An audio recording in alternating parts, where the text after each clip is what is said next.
And we're live. Let's see who all's here. We've got Lars. We've got Chris 103 Customs coming from New York. He's hungry now because of the Pizza King thumbnail. Danny Boy just wants to know if the Mr. Pibb button on their vending machine dispenses Coors Light. I don't know. That might be an employee's best kept secret. Have to ask him. We've got Calling Tebow, a.k.a. Mama M to the third power. Unfinished Project, JB, all here very early. Frankenstein C20, Buff Del Campo, the One-Eyed Cat, Rob's Rods and Streetcars, SSR Performance. Got 6th Street Garage here, Mohawk 62, Mrs. One-Eyed Cat here early. She says we have a Pizza King a half hour from us. Well, that Pizza King in the thumbnail, that is, it's this little place in Rocky Mount, Virginia. I've driven by it a bunch of times, and I've never been in there. But it looks like it's been there a very long time. Got Indecisive Garage saying hello from the snowbanks of Roscommon, Michigan, where it snowed 2 to 3 inches for 9 days in a row. But today was sunny and clear. So that's 2 to 3 inches of snow every day for 9 days, right? So you've got a couple feet of snow, right?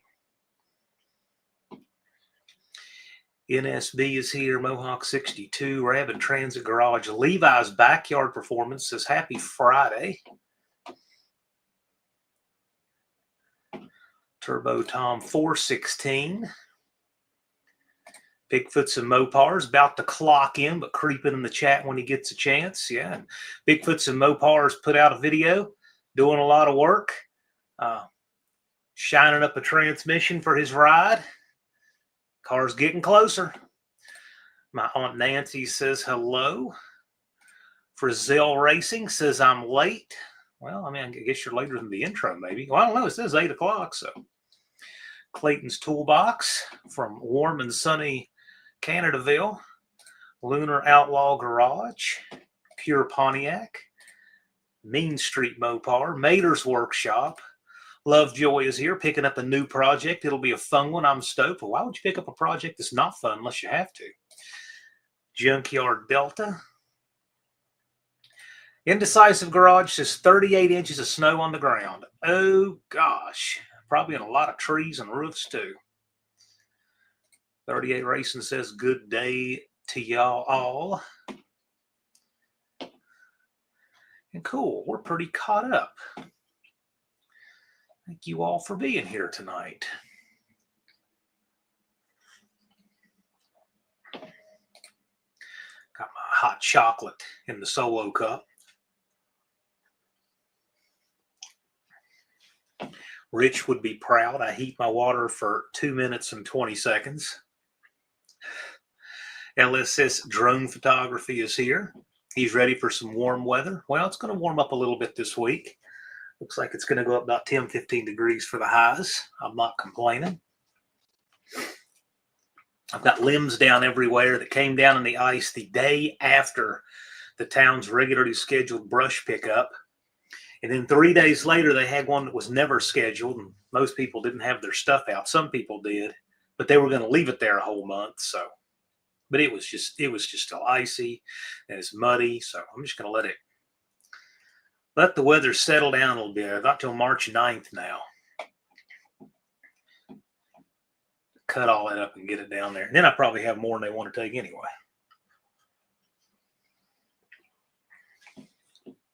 Everybody thinks about the privacy from a huge row of pines, but most people don't think about everything else that goes with a huge row of pines.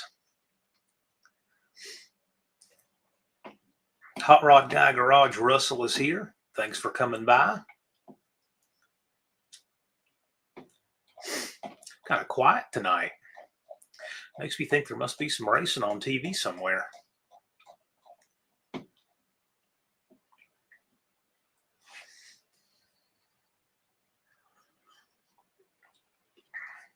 I just sent my latest spreadsheet over to Edelbrock with everybody who is registered for the 4th annual AHRA No Name Nationals. Danny Boyd said he got to turn wrenches a day on a couple of junky old coin-operated washing machines in a freezing cold basement. What kind? Were they Speed Queens or something else? SSR suggests lights out in Valdosta. I don't know, maybe.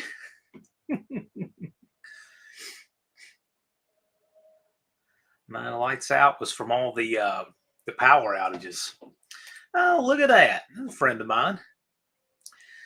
He says, hope you're doing well. Well, reasonably well. Get his brother's house closed here in a couple of weeks. Unfinished projects, a wrestling tournament. He'll be in and out.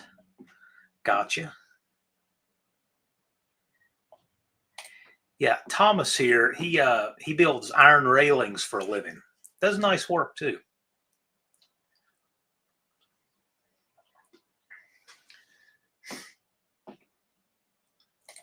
Hardworking fellow. Frizzell Racing says he's in the shop running engines on the run stand and got 2 left to run a break in. Oh, gosh, you're busy.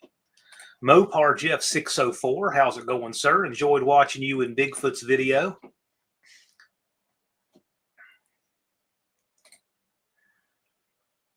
Old Donald Duck and his hammer. Okay, maybe so. Clayton bought a solid roller cam and lifter some Edelbrock. Save a bunch of money with the discount. Yes. Y'all should be taking advantage of that. That's serious. And collectively, we buy enough as a group, we get into even better price break. What we have now is really good. And the idea that we can move up collectively buying as a group because of the combined efforts of people like Clayton, people like Big James, everybody who's so far buying in.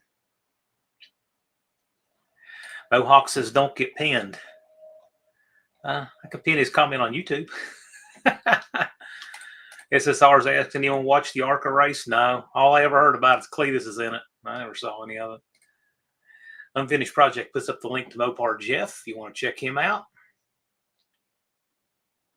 Hot Rod Guy Garage says, how's the Edelbrock portal site coming along? When it's running, I will let you know.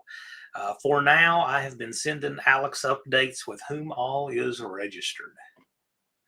Brian Beegler is here. Howdy.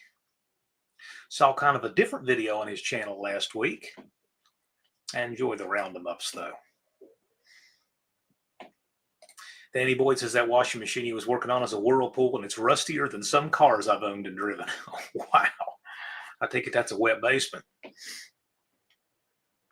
Danny Boyd says Cletus is living the dream. I don't know. Maybe he is.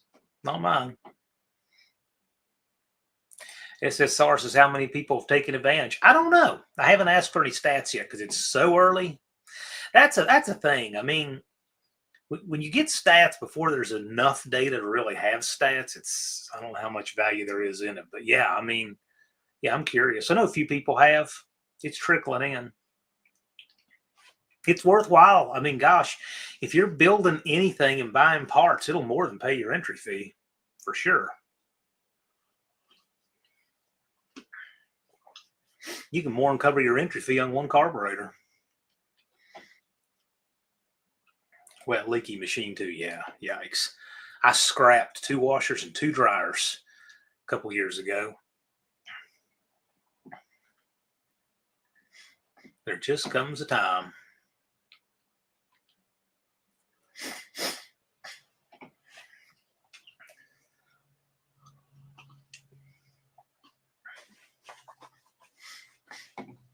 SSR says he'll be most likely putting in another order next week. Yeah.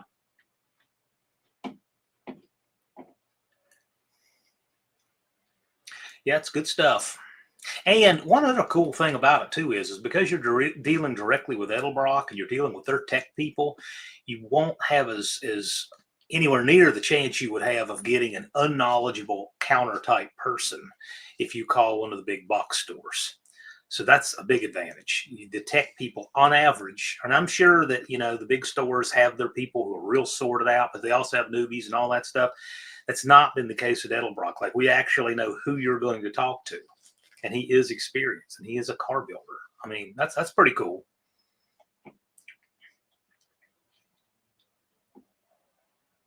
Yeah. Big James. Big James is he's a player, man. Danny Boyd says he owns 2 working pairs of non-coin op. Well, there you go. So it's just you, and you have two pairs of washing machines and dryers. You can do a lot of laundry at one time, can't you? I need to do laundry tonight.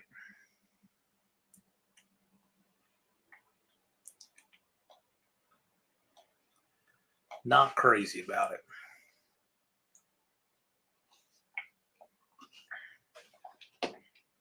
Indecisive Garage asks, am I eligible for the Edelbrock discount? Yes, sir, you are. If you are registered for the 4th annual AHRA No Name Nationals, and it can take a couple of days. It can take a few days just for your info to get processed. But if you're registered for the 4th annual AHRA No Name Nationals, then yes, you are eligible for the discount. And there is information. I had put it in the last chat in the description a couple chats ago, who our contact is. It's Alex So and his direct number. And you can go to edelbrock.com and browse all of the parts and prices, 20,000 part numbers over there. And the prices you see are pretty in line with the big speed shops, but our price is generally going to be 10 to 15% off of what you see there. And as we collectively buy as a group, we can bump into a little bit better pricing as we go.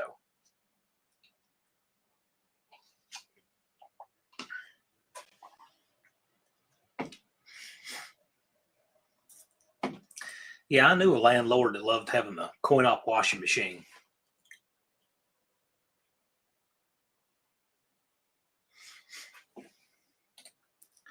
.38's hoping to get the next subject in the shop soon. Got to get the rust bucket out first. Need suspension stuff for sure.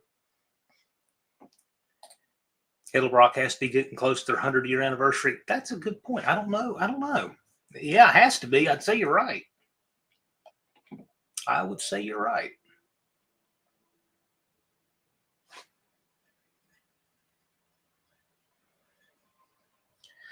My friend Billy's asking me what's in the Solo cup. Hot chocolate. Swiss Miss. I don't drink nearly as much Diet Dr. Pepper as I used to, but I still have 4 of them in there.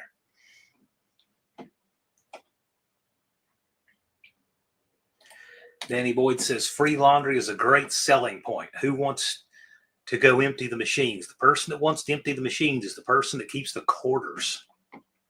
Okay, Frizzell says Edelbrock started in 1938. So yeah, what, 87 years? Cope says, oh, we're out of marshmallows. We are. I get it hot, so it melts the marshmallows, drink the marshmallows, waiting on the chocolate to cool. Levi says, Swiss Miss is for us cultured folks. Good choice. It's what they sell at Kroger. Or as Cope calls it, K. Roger. Twisted Mopar Dennis says, Dart Sport. Yeah. Danny Boyd says, I can eat a whole bag of marshmallows. Well, if you do, film it. For me, 2 boxes or 4 boxes of hot chocolate is 2 bags of marshmallows, the minis.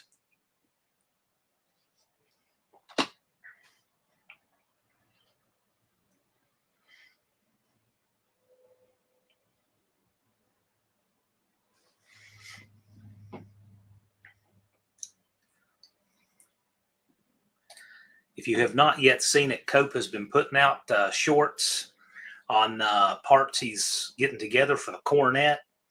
And it will not be long before the Cornet is sitting on 4 wheels, on its suspension on all 4 wheels. Doing a beautiful job of it. Had the K-member powder coated and painting all the control arms and everything. And it's doing a really good job. It's looking nice. Says it won't be on the ground this weekend, but it will happen. It will happen soon. You're a whole lot closer than you were 20 years ago. So it's getting there. And of course, Danny Boyd eats the hot chocolate mixes of powder straight out of the packet. That sounds exactly like something Danny Boyd would do. LSS says, I put up a video of the doctor giving me cortisone shots in both knees today and haven't gotten 1 view. What do you think I did wrong? You probably uploaded it as unlisted or private. I would say it's almost certainly what you did.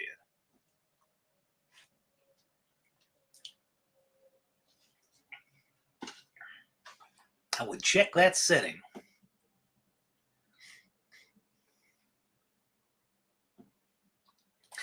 Hot Rod Guy Garage says once they hit the ground, it goes fast from there. It sounds like you're describing a good wheel stander.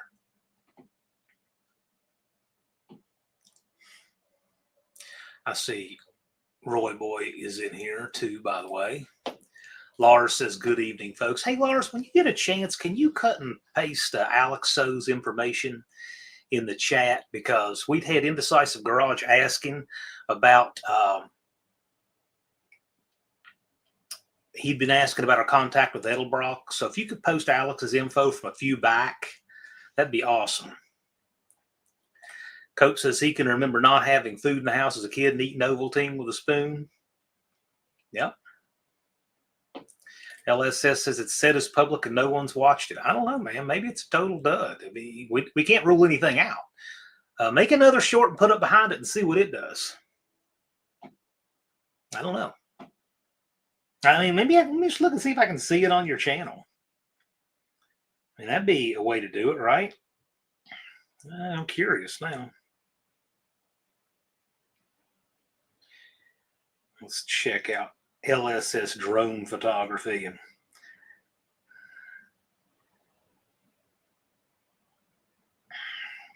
there's your channel. Shorts. Wow. No, there it is. Well, it shows. It says no views.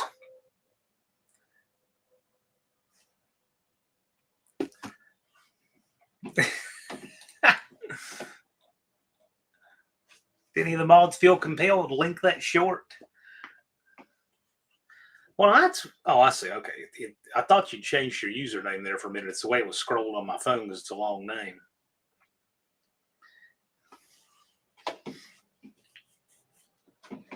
Frizzell says once he hears the engine start, it goes quick from there. The motivation of hearing that engine lights a fire.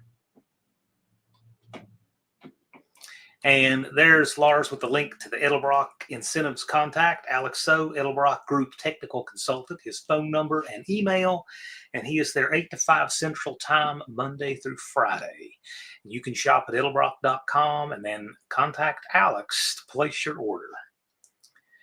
And that is for any of the folks who are registered participants of the No Name Nationals. Danny Boy says eating Parmesan out of the can, A1 sauce out of the bottle, Aunt Jemima, I presume you mean pancake mix straight out of the bottle. Or no, syrup. Oh, straight out of the bottle. So yeah, you mean syrup. Oh gosh. Dude, what are you, 6? LSS drone photography says it's set to public and promise he looked at me funny when I said, can I video you putting those big needles in my knees? Yeah, I bet. Mohawk hasn't had marshmallows in years unless you count Chocula. Okay. Is that your guilty pleasure breakfast food, Mohawk? Hot Rod Guy Garage is timing him. 29 seconds. Lars got it. Lars is quick. He is quick draw. Heavens Mopars is here. Says howdy, people. Dean Stevenson meant to say hello earlier. Yeah, glad Scott is here. Looks like he has a, what is it, a 73 satellite for sale, something like that. I saw it in the thumbnail. JB asks, how many people are in the running for the No Name 500? And the flyer is, I'll put the flyer out. I'll put it out. Lars reminded me. He's on it. I asked Lars to remind me. The No Name 500 has 5 registered channels so far.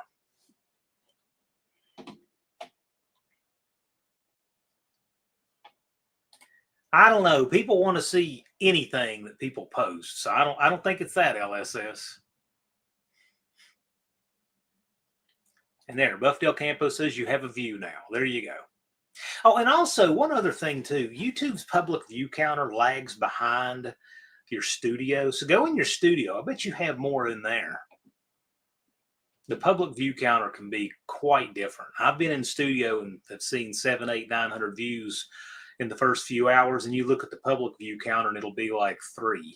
So that is the possibility too.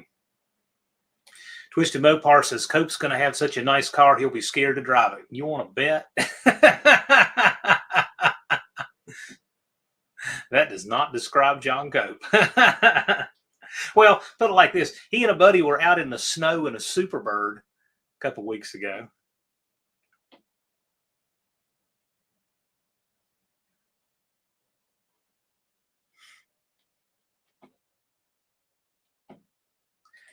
Bear Rose is here. Howdy. Thanks for coming by, sir. LSS doesn't like those big needles. Well, neither do I. I'd have to be in an awful lot of pain to want to get needles put in my knees. Ugh. And Buff says it hurts just watching it. Well, there we go. Now that we've advertised it as a pain fetish video, I'm sure a lot of people will rush over there.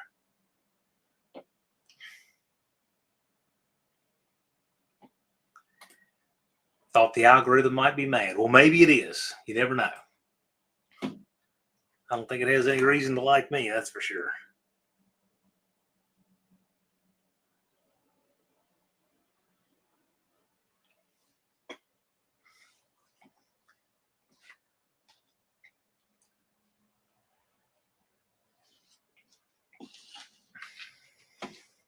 Dean Stevenson says, addicted to work.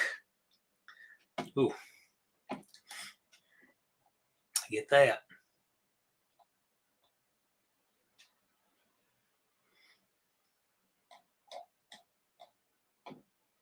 Mohawk says, sorry, I can't do needles. Man, neither do I. I hate needles. Hate needles.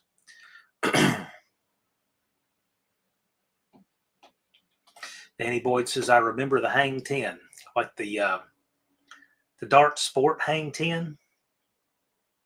That was a cool model. They promoted as they had the fold down rear seat like the Space Duster, and they marketed as putting a surfboard back there. Like anybody's going to do that.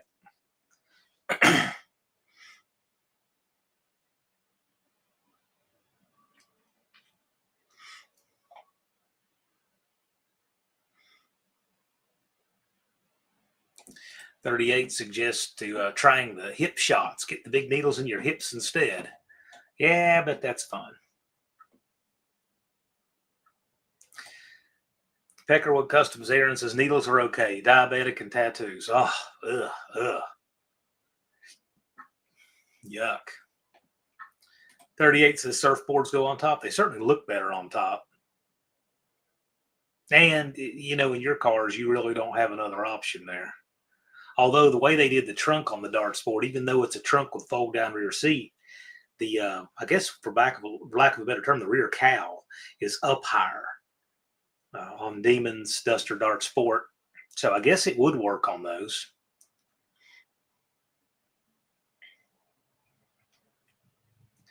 And B&R's telling us more stuff we don't want to read about getting your eyeballs cleaned.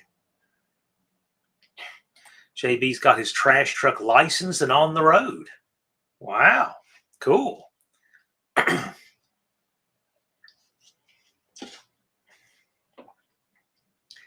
J-Bo says he mounted a surfboard on top of his 67 Chevy wagon. Did you surf on that surfboard, J-Bo?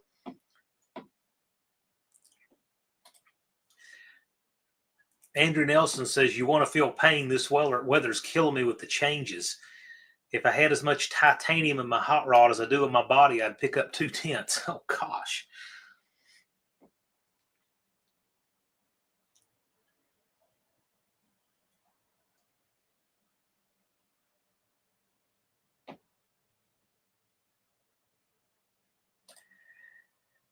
Junkyard D says, Junkyard J ate too many marshmallows once, convinced him he turned into a marshmallow, scarred him for life. It was great. Are we talking about a marshmallow like the one in Ghostbusters? Or J-Bo says, waves not big enough on the Mississippi. Yeah, but I thought maybe you road tripped that thing down to the Gulf or something. Or to the East Coast.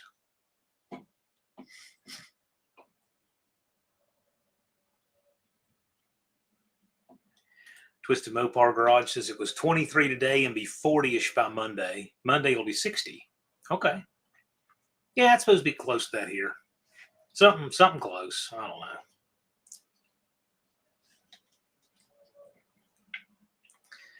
Danny Boyd says, I wonder if anyone ever lost their surfboard while ripping through Mulholland. I would bet there's about 100% chance that's happened a few times.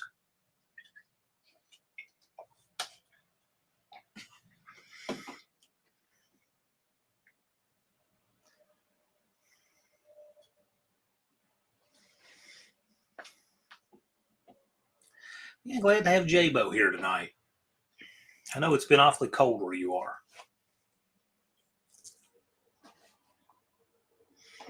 Brazil went with the clean roof look by taking the rack off the wagon. Yeah, whatever works.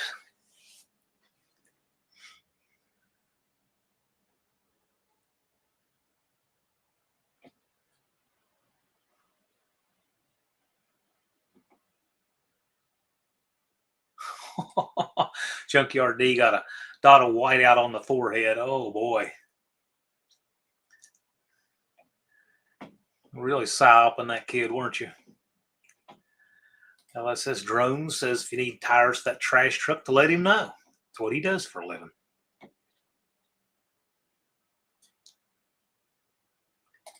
Convertible version of the Hang 10, not on the Dart Sport. There was no convertible version. He was 5, yeah.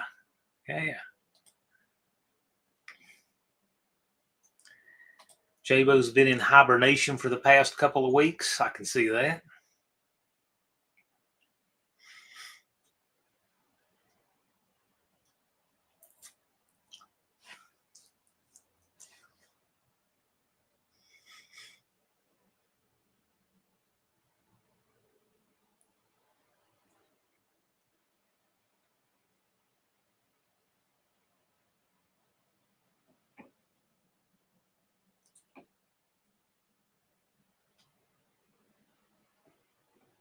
Jason's Garage sneaked in here, says happy Friday.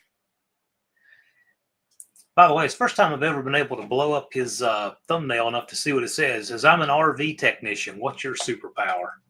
Well, that's a good one. You can rescue old people on their way to Florida.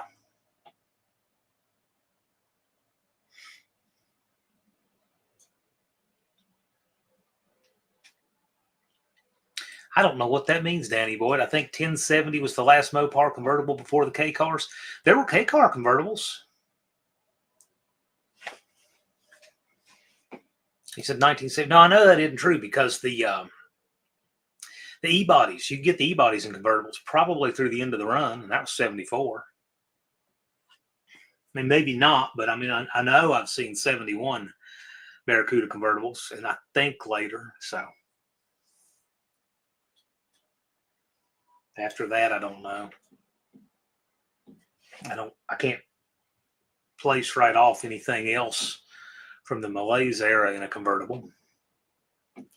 Twisted Mopar Garage says K-cars weren't real cars. I don't know. I mean, I don't know. They're all right. They had a sideways torque flight in them, and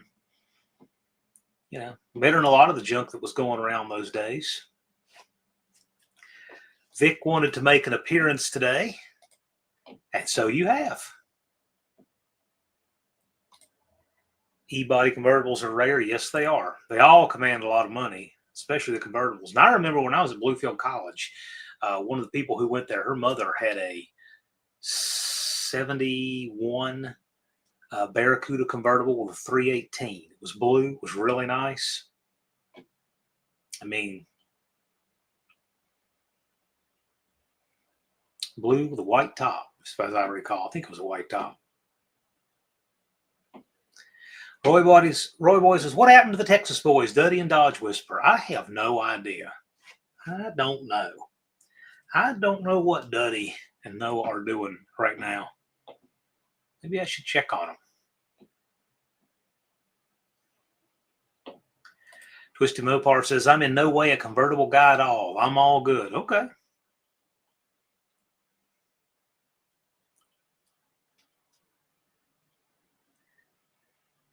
Yeah, convertibles are different. They have to have that full frame. SSR says, get a LeBaron convertible. That's a real car. Yeah.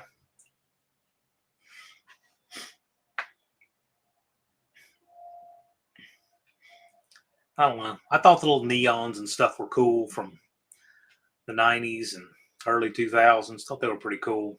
Good alternative to the imports, but never driven a LeBaron that I can ever recall. Danny Boyd says convertibles are pretty neat, but not what you'd want to do your craziest driving in. Can see that. Bad Tree Blake suggests that they gave up on YouTube and switched to OnlyFans. Maybe. 38 Racing said, I had a kid in high school, had a 71 Challenger convertible. Always wrecking it. The final time was under a bus right in front of the school. Oh my gosh. I guess the final time for him too, or final time for just the car.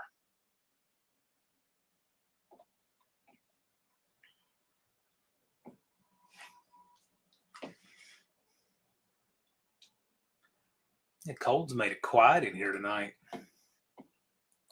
Turbo Tom says Sebring hardtop convertible. Oh yeah, that's true. They did do they did convertibles then. They had the convertibles in the 80s. Yeah, well, there wasn't a very long spell at all without convertibles. 10 years, I would say. About 10 years.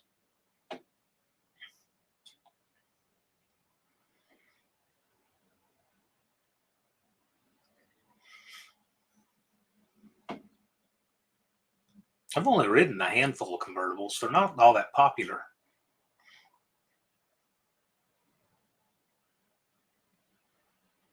They were a lot more popular before JFK's assassination. I don't know if that kind of put a damper on the party or spooked people, but I know the convertibles were much more popular before that. That and people were just hardier, at one time.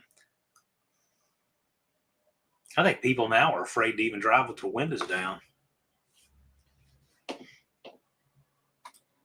Danny Boyd says his mom's second car was a 68 Mustang convertible. My dad had a 65 Mustang or 65 or 6 Mustang convertible right before I was born. And he sold that and got a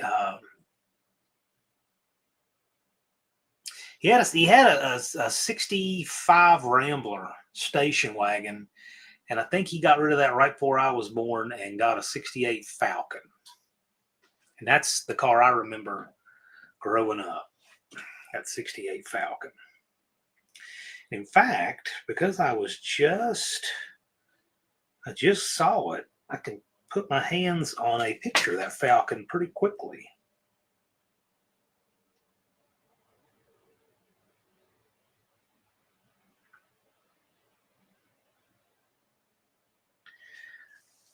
There's my dad out there digging something in the 68 Falcon. That car was really rusty. Somewhere I've still got that license plate that's on it, DPX 695. I don't know what year that picture is. I'm guessing real early 80s maybe. Something like that. Maybe mid 80s to latest.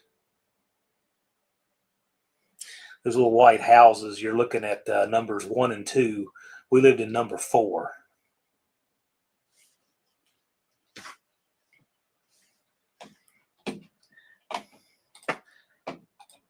Jason said we made a convertible Cordoba back in the day with the Sawzall. Yeah, I can see Jason doing that. You and Rob do that?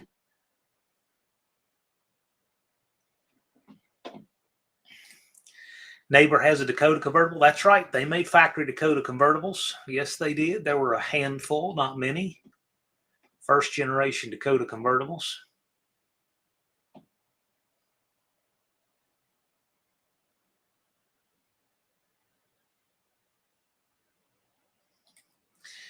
Mohawk says mom had one of the first convertibles allowed by DOT in 1986, a Toyota Celica GT. What do you mean allowed? There's all kinds of convertibles before 1986. What does that mean? Dean Stevenson says Daytona Beach race cars were exclusively convertibles in 1957. They had roll cages. Yeah, I always thought that was goofy looking. Convertible with a cage.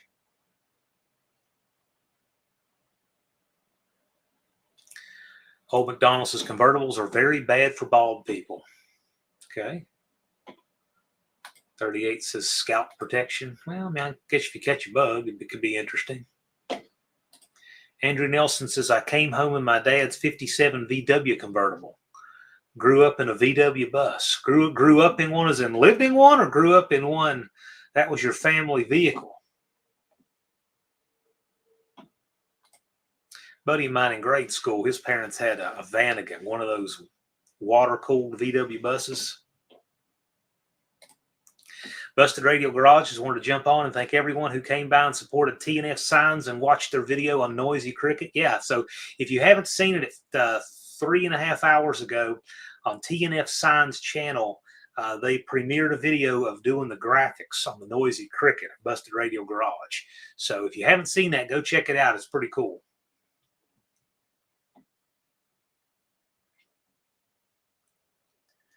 LSS Drone wants people's feedback on the race on Sunday.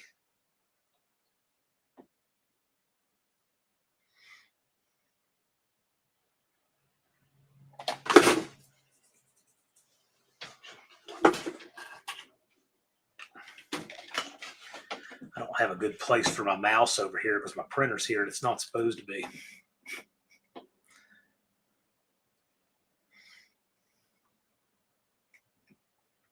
Danny Boyd says, I've cut the roof off of a truck before.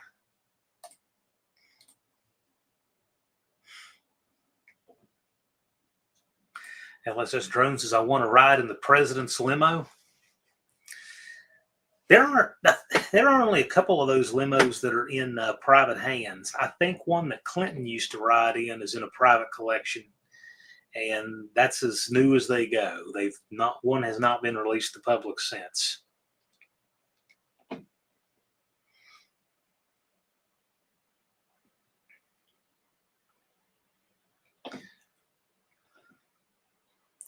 Blue Brick Garage says, hey, Scamp Man. Because of Mohawk 62's Scamp. Scamp is one of those cars that non-Mopar people never know what it is. Just like non-Mopar people don't know what a Dart Sport is. Danny Boyd says, JFK is at the Smithsonian or Henry Ford. Yeah, I believe it's at the Henry Ford Museum, and that car has been completely remodeled since.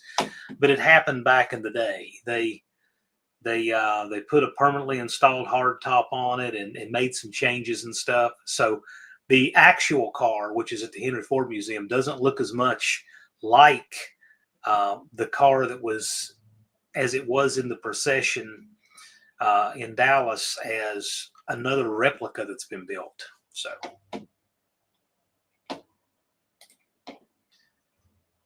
Isn't the president's limo called the Beast? Yeah, I know that at one time they had one that was called that. I don't know if that's a rolling title or just if that applied to that one.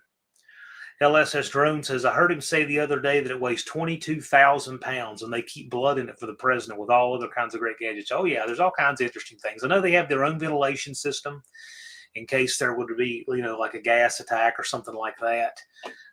The armor's ridiculous.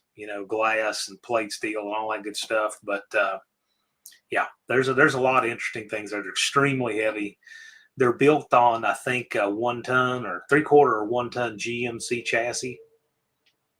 So it's interesting. Yeah, Danny Boyd talks about being extensively remodeled. Yes, indeed. Yes, it was. I think even the color's different. So the actual car doesn't look as much like it did then as the replica. There's a replica somewhere that some museum has. It's a much more exact replica. It actually does look like the one did that day in Dealey Plaza. Rabbit Transit J's in here. Blue Grit says, my second car after the gold 66 Dart was a 71 Scamp 318, bucket seats and a console. Yeah. Presidential blue, maybe. I don't remember exactly. It wasn't a crazy color, but it was different. It's not the same color. And if people didn't know that car changed so much, they would think that's not the same car. I remember seeing an ambulance that came up for sale that supposedly was the ambulance that hauled JFK after the assassination. And I don't know that he could ever prove it, but it was at one of these high-end auctions. Jonathan Reed is here. He says President Trump's limo is indeed called the Beast. Okay. I'm pretty sure Obama's was. Maybe it's just a rolling title they use as they keep coming out with new cars. 3 miles per gallon, perhaps. Yeah. Well, I'm sure they're not worried about it. We're paying for their gas. The Hoosier Garage is in here. He says, what are we doing, guys? Well, you see it. It's kind of a slow, easygoing Friday evening. BRG's got to get back to work on all the million things he's got going on. Right on, man. Thanks for coming by. Dean says Jethro might think he's channeling a cat. Jethro is asleep in there. Levi's asking, anybody ever do a timing belt on a 2.2 and a 97 Camry? No. I've done ones a little earlier than that, but I've not done that one. Blue Brick Garage says the Beast bottomed out over a ramp and they had to push it with one of the black SUVs to get it unstuck a few years back. I can see that happening. It's kind of funny. Oh, McDonald's says, I certainly hope no DEI were pushed for presidential limousine drivers. Who knows?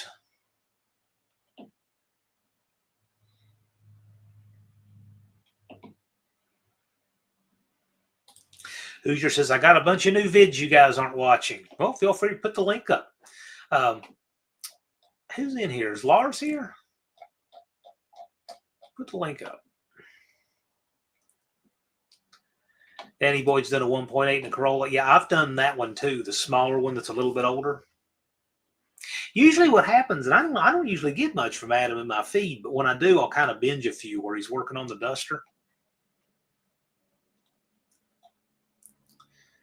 Not often you see somebody build a whole car to that extent. So that's exciting stuff.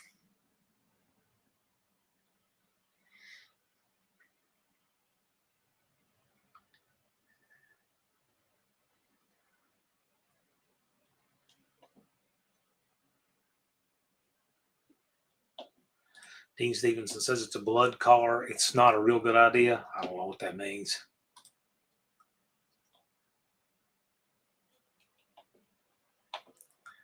I'd like to see video of that, though, that car being stuck like that.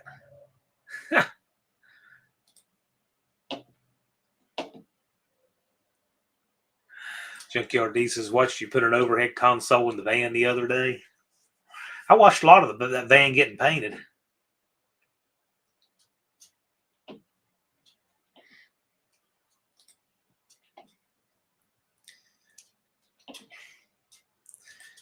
Yeah. Old even goodie, yep.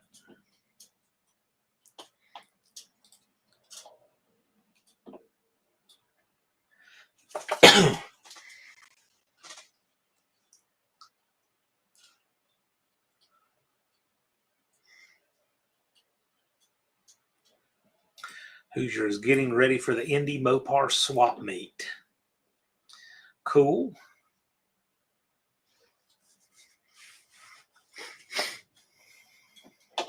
He says, be there.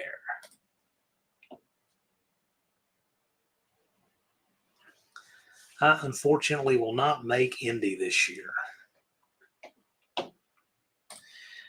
Jonathan Reed says, any timing chain still made of metal or are they all plastic now? I don't think you're going to see a plastic timing chain on a car. Bad enough that they did plastic timing gears. I don't know how in the world those things ever lasted as well as they did.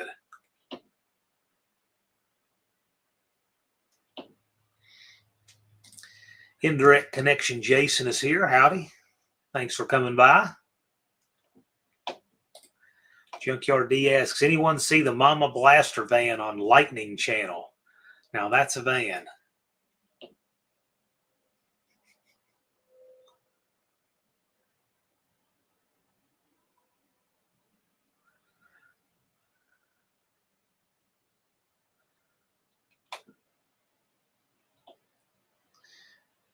Indirect Connection liked the No Name 500 so much he did it twice, literally. We've got 5 channels running in the No Name 500 right now.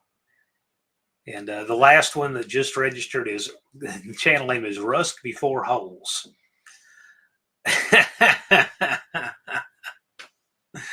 Rust Before Holes. LSS said he was going to watch the movie Duel last week. And he said he did watch it and he did like it. Okay, cool.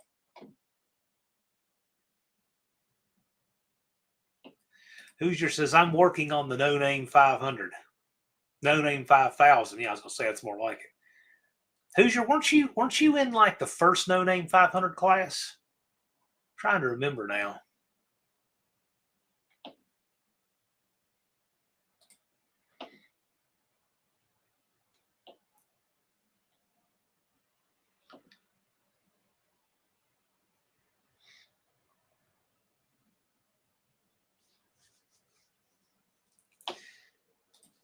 Lars puts up the link to Rust Before Holes.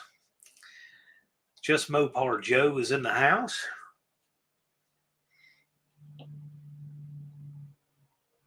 Yeah, I couldn't remember Hoosier Girl. I couldn't remember. There were several channels that were just above the break and a bunch that were below it. And I could not remember. Would have been the first year, but yeah. Which is cool.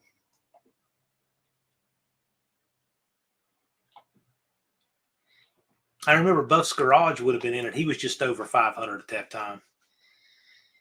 And he's at 64,000 now. Hoosier says, I cruised in on that one. Yep. Well, all of us did it. It's just some of us did it before it was a thing. Like Joe. I remember when Joe was the No Name 500, so to speak. Same year I was.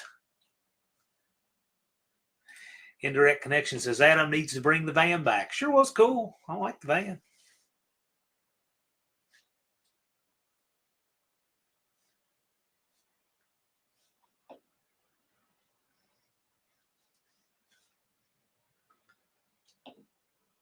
Halfwit Labs says, not quite to 500 yet.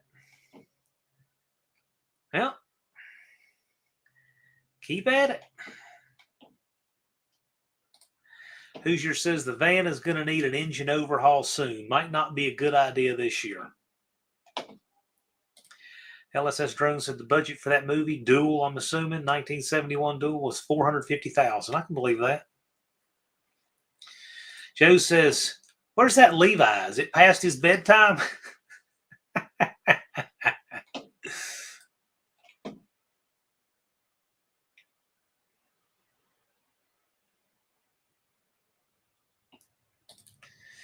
I don't know what year that Peterbilt was, but it had Nevada tags, Arizona tags on it, all kinds of tags. Started getting good when the truck started bumping the car. Yeah, that movie was interesting. It was a TV movie, and they added some scenes to stretch it out for a theatrical release. Halfwit Lab says he's way behind the power curve, but had some health issues, put him down for a while. Well, I get it.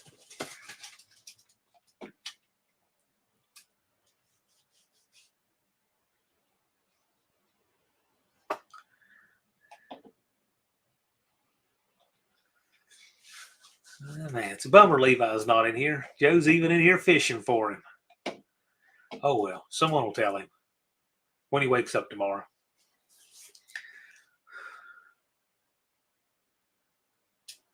There we go. Don't wake the sleeping giant Mopar Joe. No one's a giant to Mopar Joe. What are you talking about?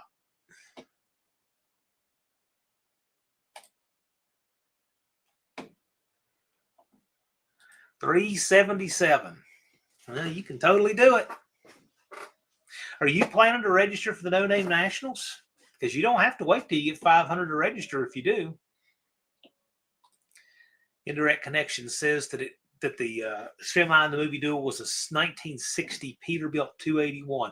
There were two of them. There was one that did all the filming with, and the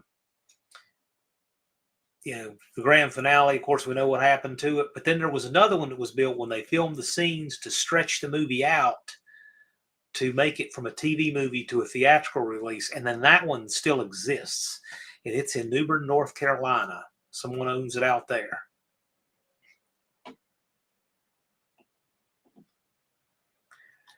Lunar's still hanging around, lurking. Glad you're here. Halfwit says that's the plan. Well, I mean, I'll tell you, you can register now. You can get in the No Name 500. Everybody who's on my main page, those 5 channels have under 500 subscribers. They are all in the race to 500.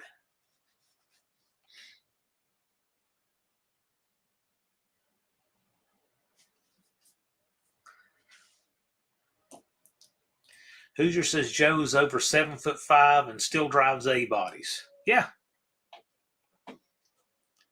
Joe's about 7'7", something close. Lars put up a link, says register by spectator tickets for the 4th annual AHRA No Name Nationals here. Yeah. There's a link below every one of these down in the description. There's a link. 6th Street Garage says, I thought it was an auto car in duel. What does that mean? 7'5", that's right. Yeah, something like that. Something like that. You know, it's funny. There's this really tall family on YouTube where the shortest person in the family is still way over 6 feet tall, and some of them are like up to 6'10". And so when they do these videos, they'll add 1 foot to their height, every one of them. It's kind of goofy and wild.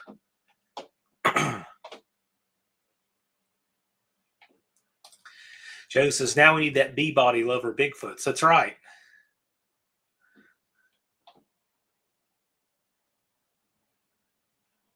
Indirect connection, schooling us on these big trucks. Cab over Peterbilt's was a 352, 352H, and 362 starting in 81. Yeah, but weren't the cab overs kind of going out of fashion by then anyway?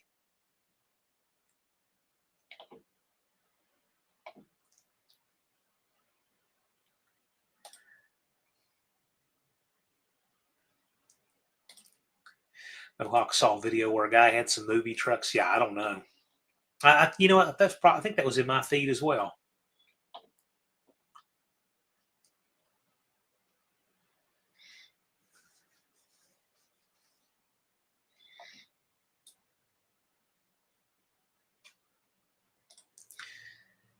Indirect connection says the 372 was that ugly bubble front cab over they built for a few years. Okay. Dougster is here. He says he loved the needle nose Peterbilt's.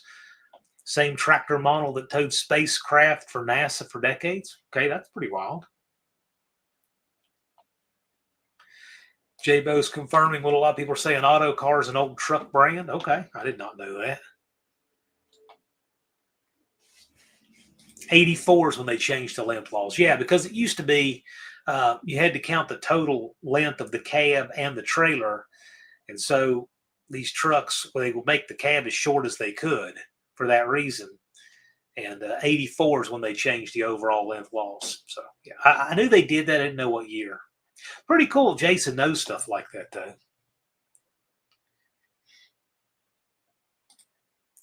Halfwit Lab says Big Vern is a 92 C3500 quad cab with a 454 moss growing on it. Who'd like to see that run down the track? As long as you don't leave moss on the track, that's fine.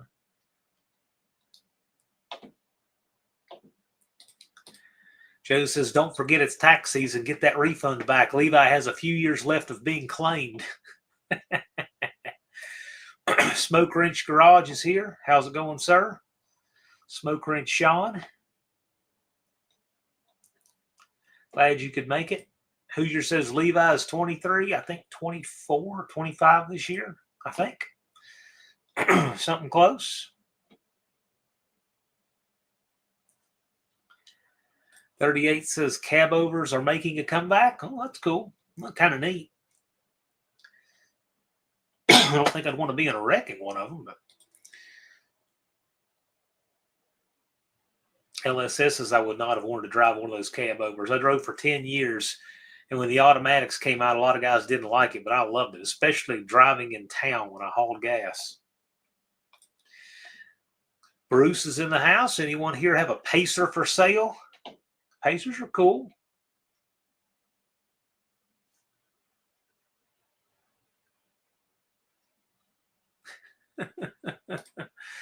Jonathan Reed wants to come to No Name Nationals this year. Says he's sure he won't reach 500. So, how do you know? You get in that shorts challenge. We'll do that shorts challenge this summer again. You might. Never know. There's a lot of shorts that get 500 subs by themselves.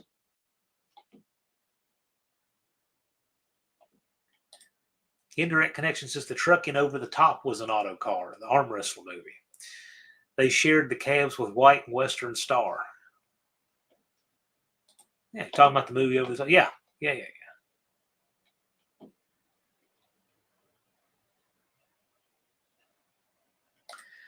LSS says, I like the Western Star I had, but it was a rough driving truck.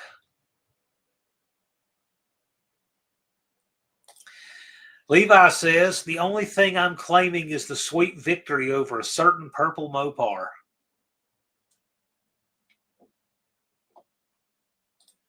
.38 says, Jonathan, you don't need a car, just a personality. I don't think anybody's ever told Jonathan he doesn't have enough personality. Lunar says, A100, you are the crumble zone. Yes. Indirect says, I hate automatics. I always will. I like them better than I ever have. Bruce says, I don't want one. I'm just curious. Yeah, you're the least AMC Pacer-like person I can think of, so I think they're cool. Halfwit's looking for an AX15 transmission for an 89 Wrangler. I don't know. I've seen people swap those into old Mopars, actually. Brazil says everything should have 3 pedals.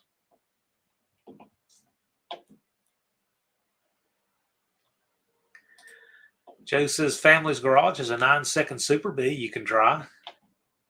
There you go. Oh, wow. Bruce says, I learned to drive a standard in a Gremlin. Luckily, it wasn't my Gremlin. Yeah, but there's a lot of brass in the oil on that change.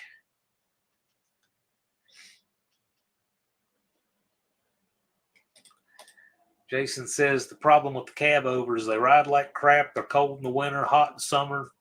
You're the first thing to the crash. Yes. Evans Mopars, he loves the cab over. He's editing the 5th wheel version he bought. Looking for a passenger door for him. Well, good luck with that. That'll be tough.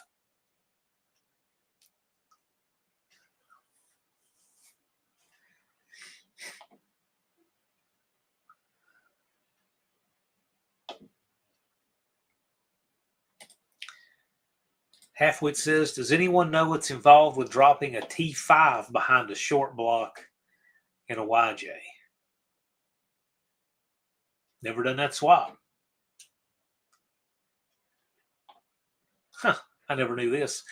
Blue Grit Garage says, speaking of Pacers, they were supposed to have a rotary engine, but that didn't work out. That would have been kind of wild, actually.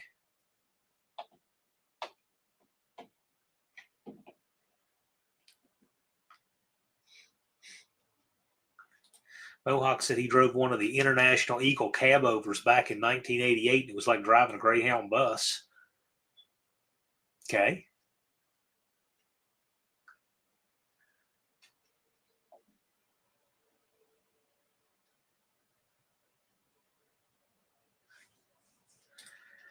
LSS says, my buddy hated those automatics. I love the 13 speed. When you did it right, it was like driving an automatic. Seems kind of wild. Jonathan Reed says, what I don't have in personality, I make up with hair, about 2+ feet of it. Yeah, Jonathan's got hair like the Ozzy Osbourne of the 70s. Even kind of looks like it when he wears the tinted glasses. Halfwit says, I've got the 350, just trying to figure out transmission options. Has an MP231. I don't know. You want a manual, right? You looking for a manual? I mean, yours is a little newer than that. I was going to say the Tremec 176 came in the CJs. Yeah, I don't know.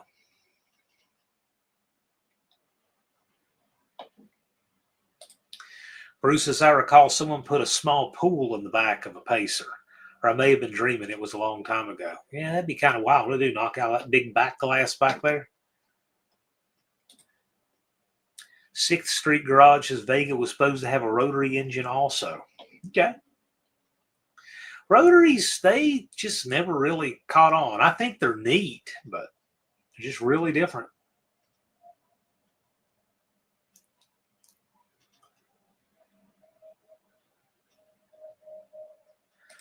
Indirect Connection says the company I work for started getting all automatics and I can't stand them.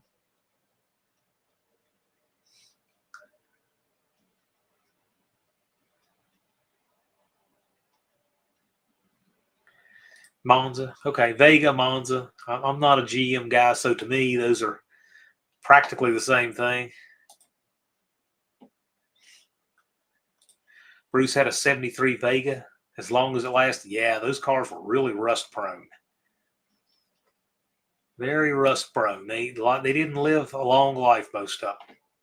And the engines, I believe they had some kind of bizarre setup with an aluminum block that didn't have sleeves in it. They didn't last either.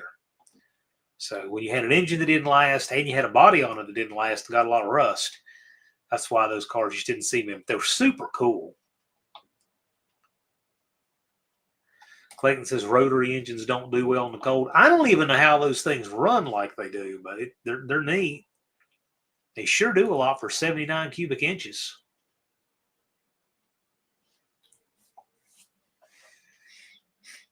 KJ Kylie says at a car show, no one looks inside a car and says automatic, nice.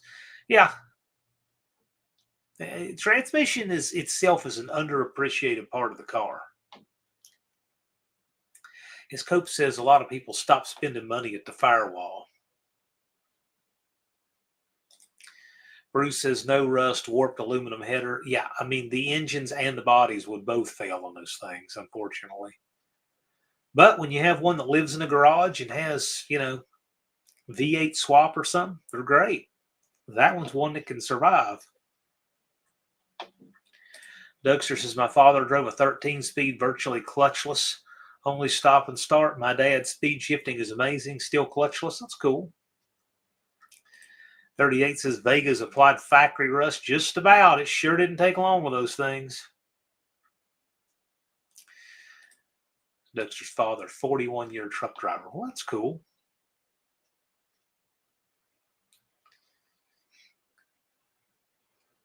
LS says he hardly ever used a clutch with a 13 or an 18 speed. Yeah, I've never driven anything like that.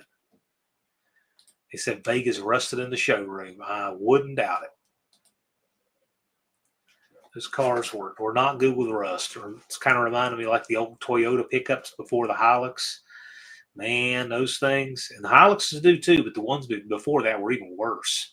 And the little Datsuns and Nissans, bad for it. Blue Grit says the rotaries had in-seal problems. To make them last, they were designed to use oil, but people ran them dry. Plus, they had a harder time meeting emissions. Yeah, I can see that.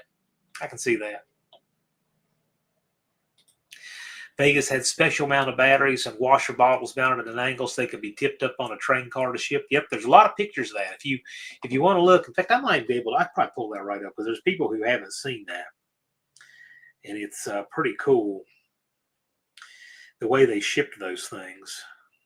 Some of you guys, I'm sure, have seen that. This is how they shipped the Vegas.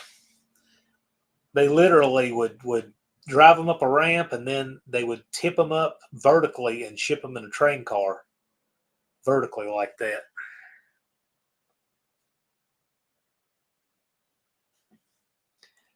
So, Bruce, if you're in here, that's how they shipped your Vega right there, straight up and down.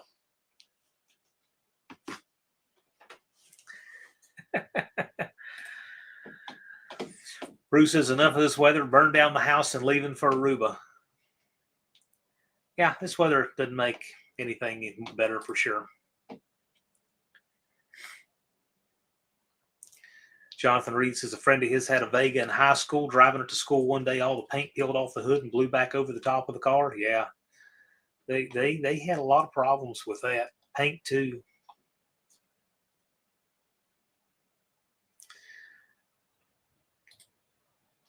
Bruce says that's how it wound up in the ditch. And later. See you, man. Thanks for coming by. Danny Boy says, too bad they didn't ship them with V8s under their hoods. Probably more of them would have been kept if they had. But you can put a V8 in one. Seen plenty of them that do.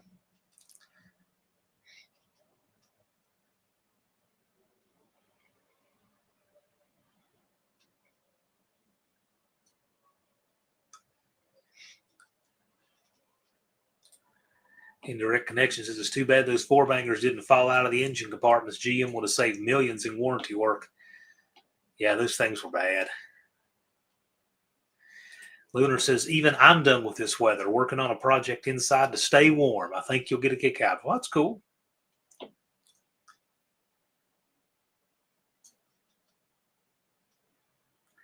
Yeah, I can't even imagine. I've never driven anything like that Dougster. Ever got to see his dad drive a twin stick? Two hands on the shifters? I don't know. That just sounds bizarre to me.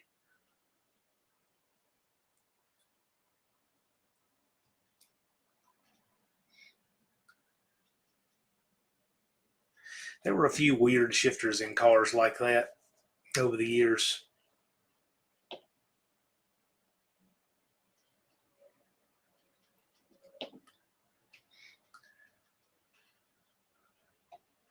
LSS Drone's talking about a nitrogen-powered hydrogen car. When I was at Virginia Tech, I worked in the wear lab part-time, and they had their hydrogen vehicle development going on back there. That was always interesting.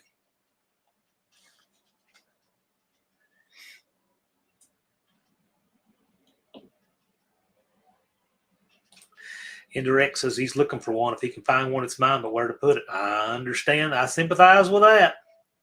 Danny Boyd says lightning rods. Yeah, but there were a lot of cars that had weird shifter setups in them. You know, just several actually. It's not a thing anymore, but it was like in the 60s, 70s, even 80s.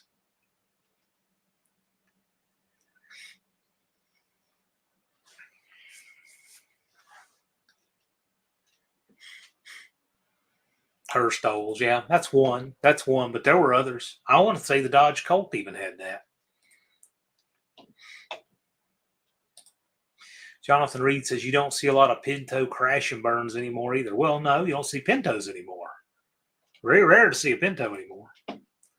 Hurst dual gate was better. I'm sure it was. I thought the Hurst vertical gate was a really good shifter.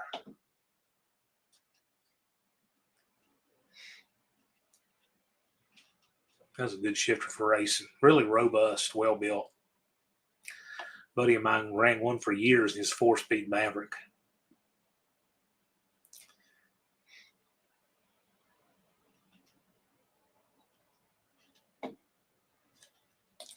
Indirect Connection says Pinto, the barbecue that seats 4, a.k.a. grill. If you're from the South and wonder why he thinks he's talking about meat, no, he's talking about a grill. Old McDonald says, I saw a car hauler with new cars hauling down I-94 once until an overpass, and about 4 or 5 became convertibles instantly. Oh, county forgot to change the clearance sign after paving. Oh, man. How much did it change? Wouldn't have changed too much, I wouldn't have thought. But if he knew to the inch what the height was, like I guess, guess that's legit. Dust Devil Brian is here. Howdy. Thanks for coming by.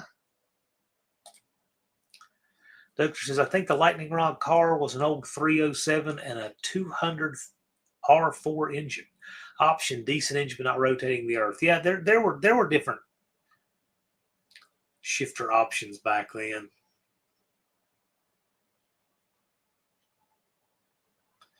Danny Boyd says the only Pintos he sees anymore are beans. I had some nice homemade chili yesterday and took some home with me to have today. My aunt made it. Really good stuff.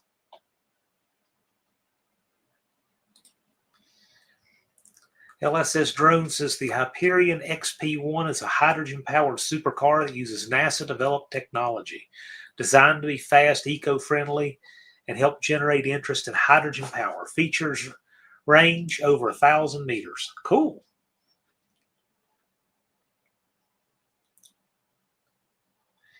Dean Stevenson says just 1 inch from experience when the bridge got taken out in his town there in 2003. Blue Grit saw a Pinto road race car a few years back. Looked great with the flares and wide slicks all around. Oh, yeah. Those cars, Pintos can look really cool.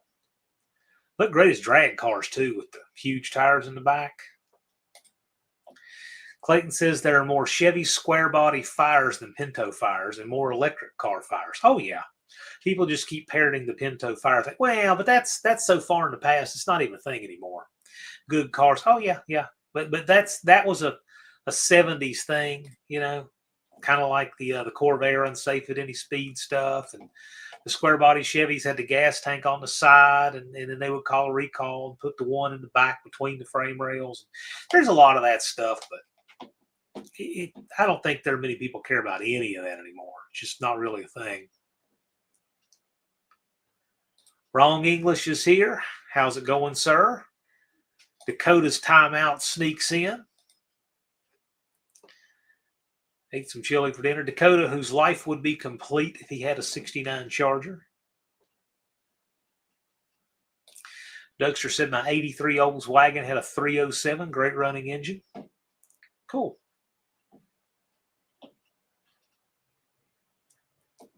Clayton says my Pinto is fun. It's a handful. Oh, I bet.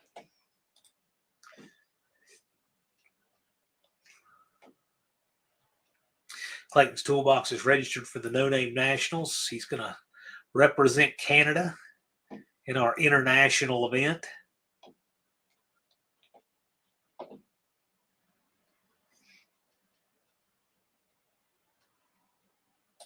Wrong English says, take a road trip in a Pinto 4-speed to Mississippi. Long road trip to see my dad.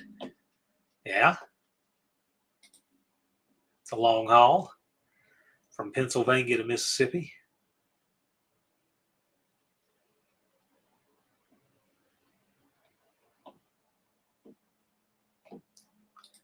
Sixth Street Garage says, I've seen a Pinto get rear-ended once and fuel leaked out, but no fire. Well, that's good.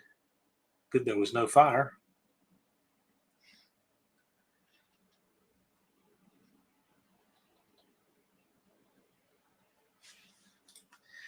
Dakota says, I'm one day closer to my 1969 Charger seats.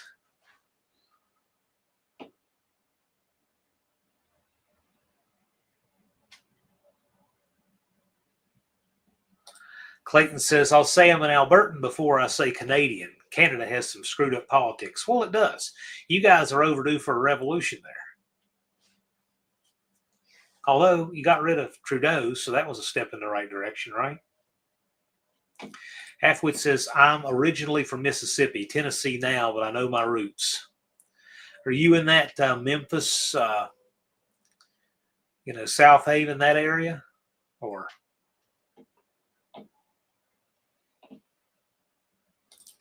Dakota says, I mean a 69 Charger. I'm not worried about just the seats out of one. Okay.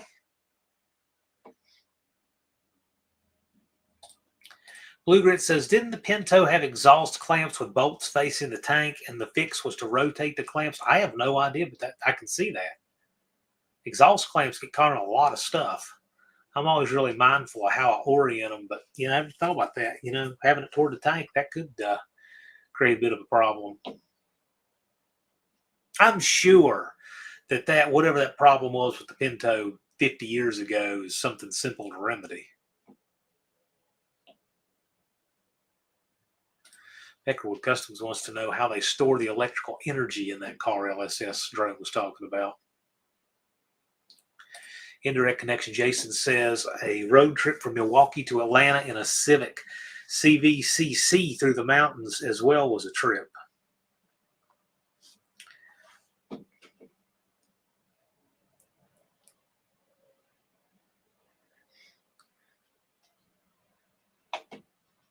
.38 thought it was the rear bumper bolts. Yeah, whatever it was, I can see that.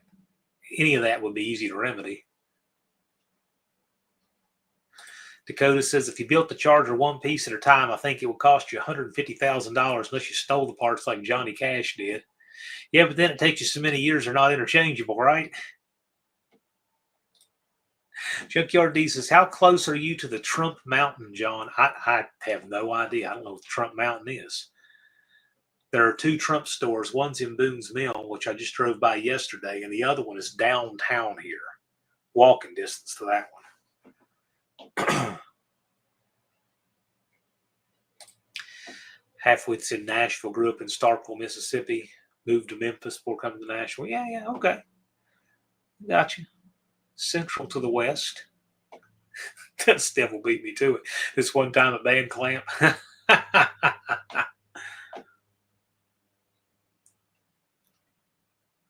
Love the old Honda Civics. Oh, yeah. They're great cars. I like the old ones, like the CVCC before them, and I like the Civic, too. It's great cars. Mohawk said his grandmother brought a 73 Pinto Woody wagon new. Cool. Andy Boyd drove a first-generation Accord, yeah. Halfwit lived in Memphis for years and didn't even get stabbed. Right on. Jonathan Reed had a 73 Pinto in high school and hated it. Then senior year got a 67 LeSabre and loved it. Yeah, I can see that. More your style. I just like smaller cars. It's my preference.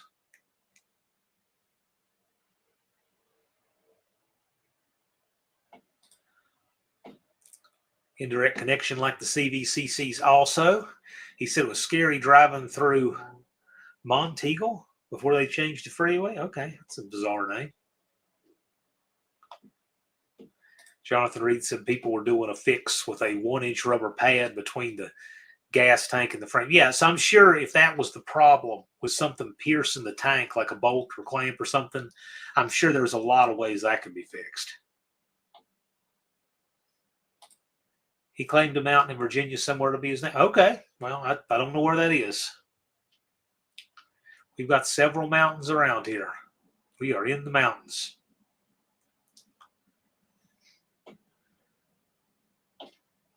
Dexter wants to know if Dakota would build from a new carbon fiber Charger body.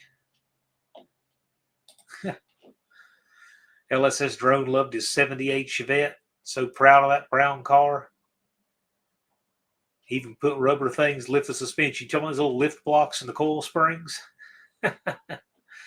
Chevettes are cool. A buddy of mine had an 86 Chevette in high school.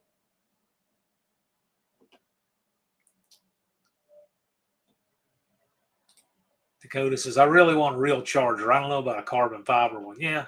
Well, I mean, it would look the same, but no rust repair or any of that. But I'm sure it's even more expensive. And it's not a real Charger. Clayton says, I like my 76 Mercury Bobcat wagon. No fire jokes. Yeah. Of course, then again, people have to know that the Bobcat is the sister car to the Pinto.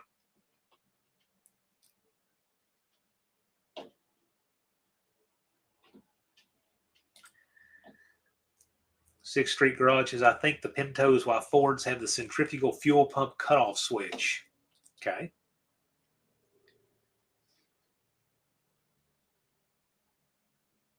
Dougster's talking about Wolf Creek Pass up on top of the Great Divide, trekking on down the other side. Well, I mean, the Continental Divide is not far from here. Not far at all. Probably about 6 miles west of here. Or not the Continental Divide, the watershed is right there, 6 miles west of here. Chesapeake Bay watershed.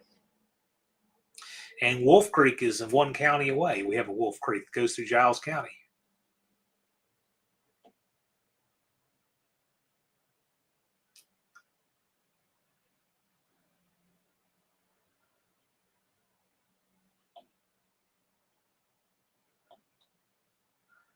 Let's see here.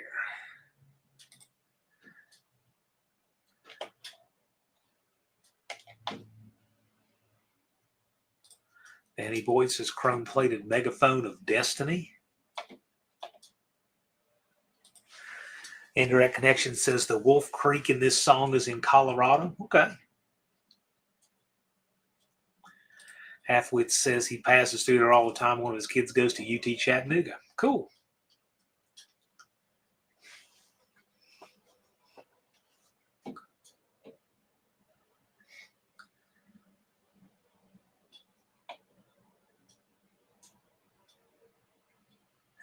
Danny Boyd nabbed an 8-ball shift knob at the junkyard last summer.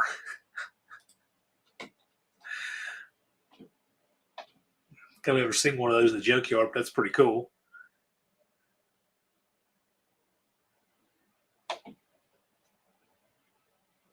Mohawk's asking who was in the Chartreuse microbus. Well, I'll tell you, there's something you.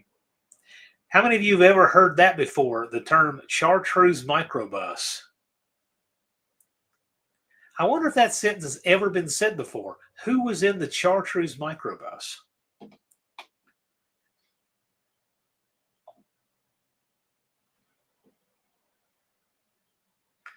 Indirect Connection says Friends of Jesus. Roy Boy says Band of Hippies. Hot Rod Guy Garage, I think we've got ourselves a convoy.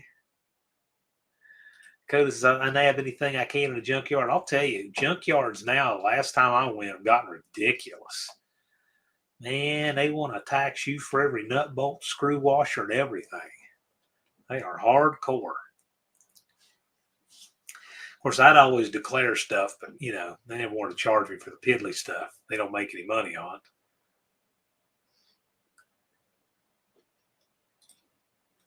A long-haired Friends of Jesus in the Chartreuse microbus. Okay. Then Dakota got a slightly scratched up Jerry Lee Lewis CD from a junkyard. Polish it up, see if you can play it.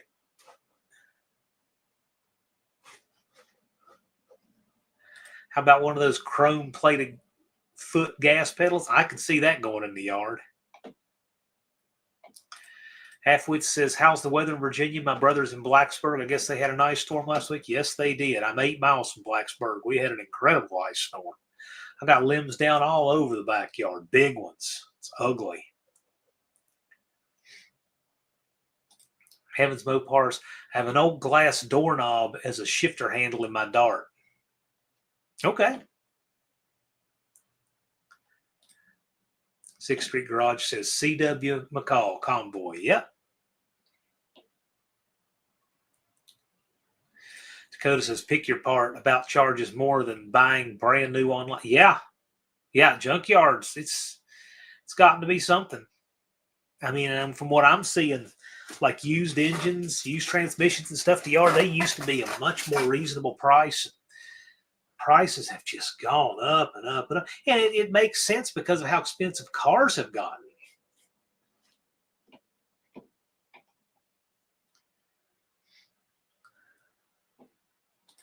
Dakota says he did play it, got it to play. Cool, good.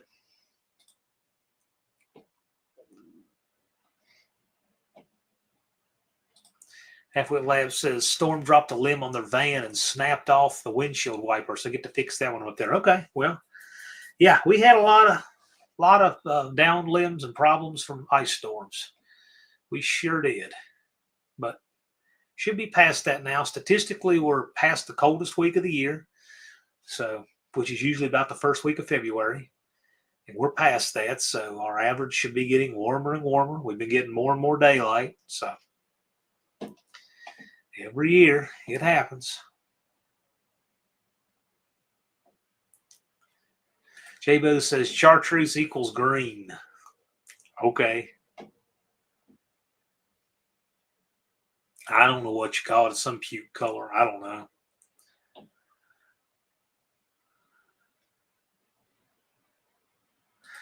Dust Devil Garage says, I haven't decided if the knuckle duster needs a barefoot gas pedal yet.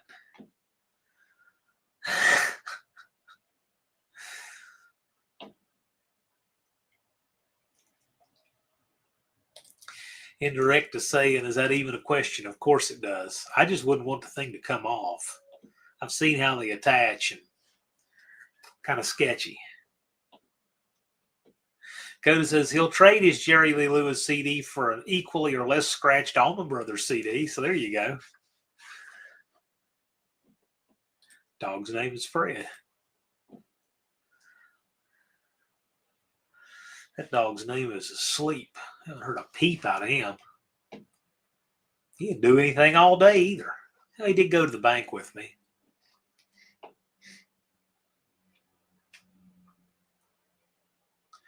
LSS says he finally hit 30 years old on the 19th. I know you believe me, don't you? No, you should not.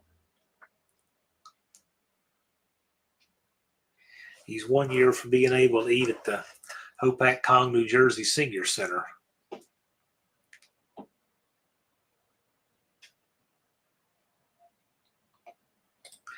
Blue Grit says it was about 3 degrees and 8 inches of snow here. Anna's living in her travel trailer. So far, she still has water flowing. Also, there's a bobcat running around. The mountain lion hasn't been around.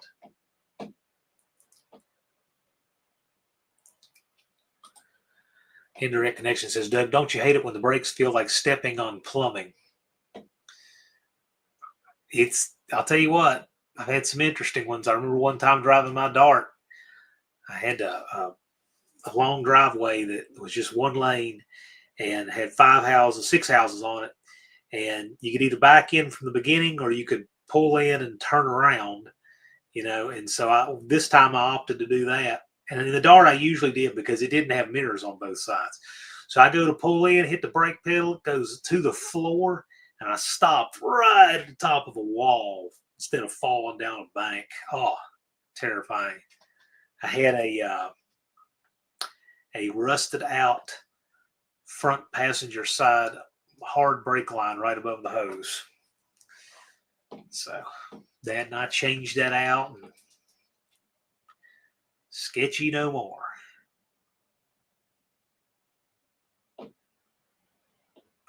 You're not eligible for it yet. LSS is not quite eligible for the elderly discount. In Virginia, one must be 55 to meet the legal definition of elderly.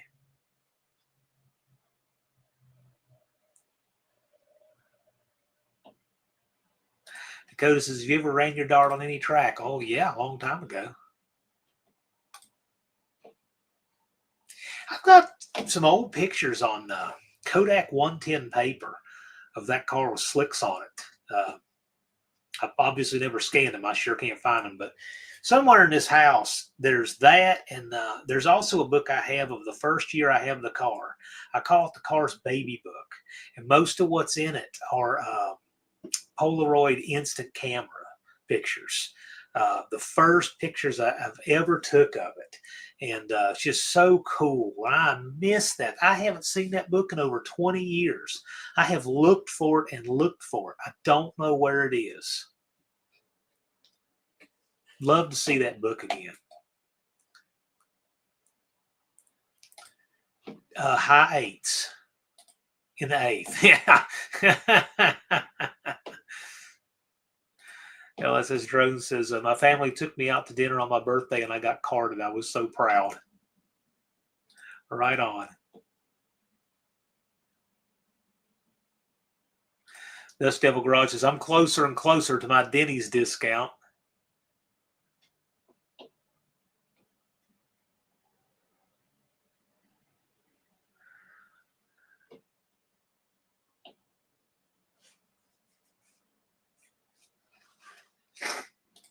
Blue Grit says, it's a small bobcat, so I would think it would be afraid of people. The mountain lion is what I'm afraid of. The paw prints were rather large. Ooh.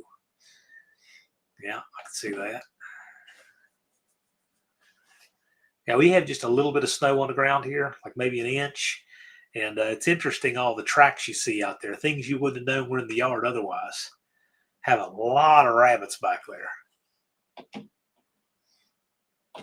38 says, I've been gray since my 30s. I can get the discounts. I've been gray that long and longer too, but I don't want it. 8's doing pretty good. Yeah, I mean, most people don't run anything to know. It's interesting when you look at people who are just running stock stuff and see what it actually runs.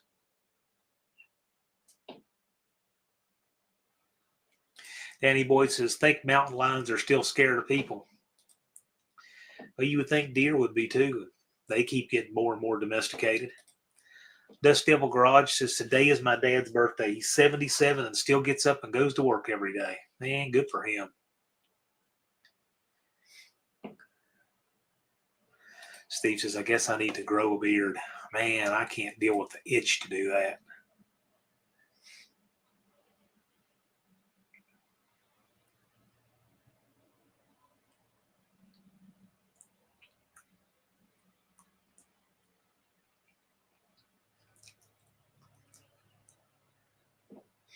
Roy Boy says, respect to your dad, Brian. Yes. Respect to him indeed. Mohawk says, I don't think I'll have to pay property taxes after this year. Yep.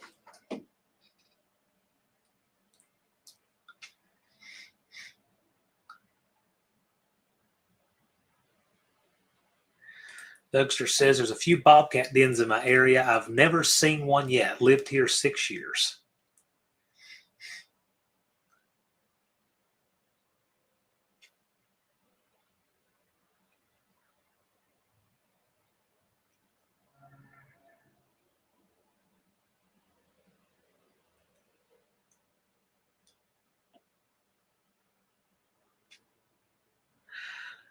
Says Drone wants to keep his hair cut close. You can't see the gray. Yeah, nothing works for me to do that. Of course, I don't care.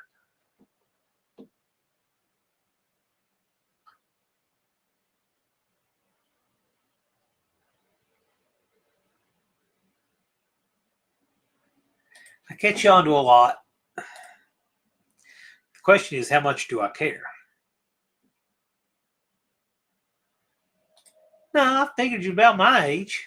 You got a few years on me.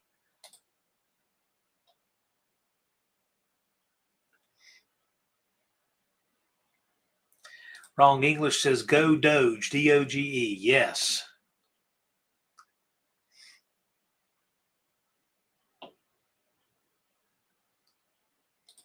Bluebird says, when she had her last snow, the mountain lion prints were within 20 feet of her front door. I put up motion sensor lights. She was setting off the truck alarm before going out.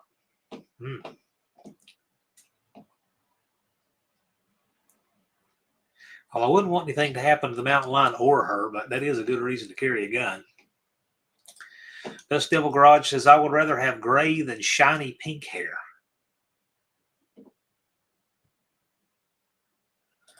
Jared Rickney says, shout out to Pizza King. Yes, that's actually on the way to Jared's house. I took that picture yesterday. Jonathan Reed says, chili might be good for dinner. Having fried fatback and salad, grocery store tomorrow.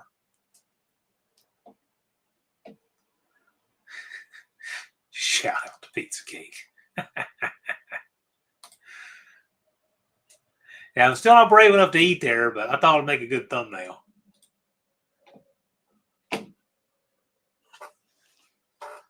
Yeah, we gotta fix a fence at Jared's place.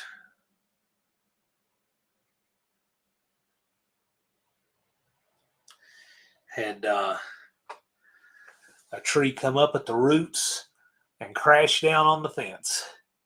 So that'll be fun.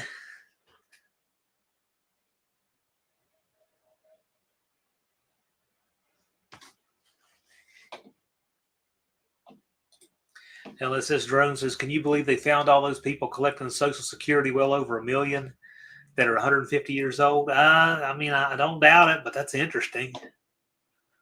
Tell you one thing, my folks didn't collect it a day past. Sharon says, never have, never will eat there. Yeah, well, the Green Meadow saga is coming to a close in a few weeks. Danny Boyd says, Sawzall and circular saw get me through that tree. Yeah, I got an electric chainsaw. I'm sure it's plenty enough to take care of that thing. Dougster says, how many kids with ADD does it take to change a light bulb? Dude, let's ride bikes. Yeah. Yeah, Social Security been around 130 years? No, probably meant people 150 years old. I could see that maybe.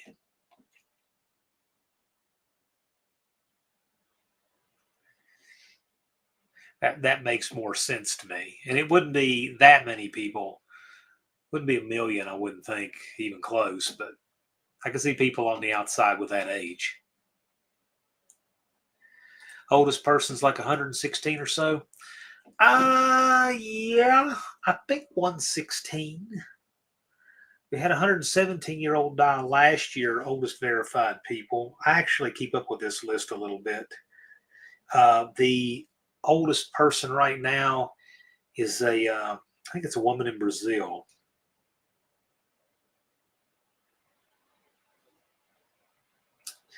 I think. Living, of course. You mean living. Yeah. Ana Lucas of Brazil. I knew I had just seen that. And she's 116, 259 days. Current record is 116. That's living. The record is 122, 164 days. French woman. SS equals super sport or super stock, depending on what we're talking about.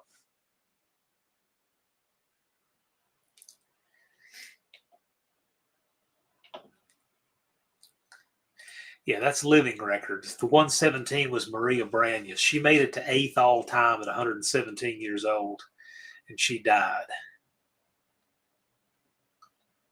I actually think it's interesting periodically to read about supercentenarians. I'm sure I'll never be one.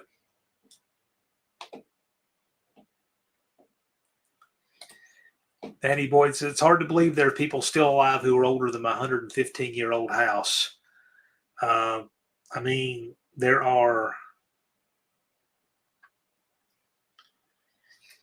not many. There's one person living who's 116. There are 2 people living who are 115. So there are as many as 3 people older than that house.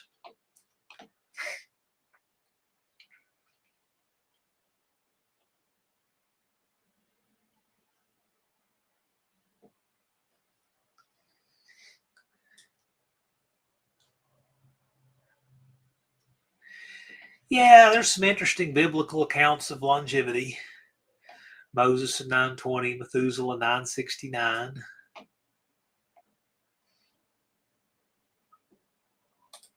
Blue Grit says, I heard on the radio they would cut off Social Security at 115, and if you're over that, they would work something out.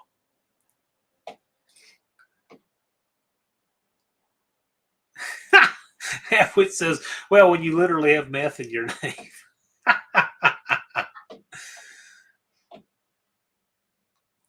Lady in Huntsville just had her 108th birthday. Yeah, and that's going to become more common.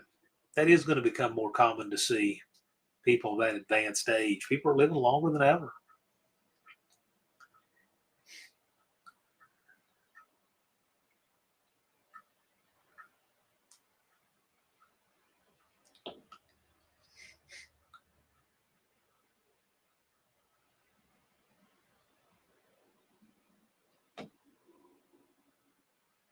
Yeah, oops, dropped the tablet. Wasn't that Mel Brooks movie?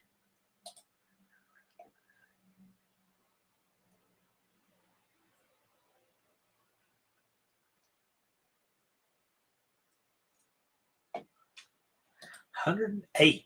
Of course, to be on the list of oldest ever verified, you got to be 114, 223 days or older to make that list.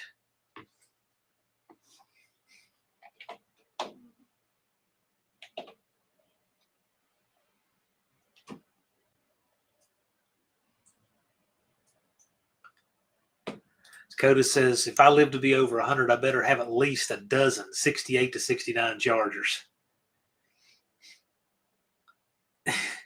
Halfwit says that a Beastie Boys song, 3 Sleeps Till Christmas. Something like that, yeah. Tuxter says 15 Commandments crash 10. You'd be surprised how much of that there literally was that went into the committee deciding the canon. Unfinished Project says, I'm going to live forever. I guess your account might live forever. His plan is to live forever.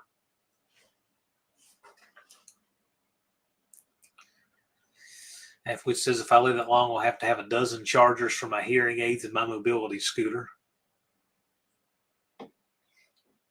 Justin Hill is here. Thanks for showing up, man. Good to see you. Doctor says it's good to be the king.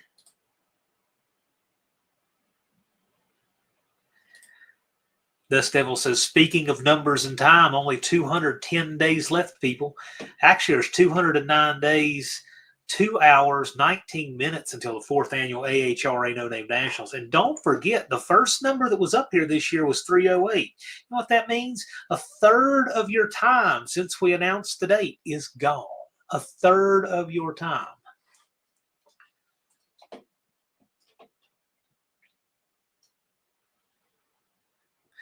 Halfway Lab says, I may not have subs, but I have plenty of dumb jokes. Yeah, well, that counts for a lot.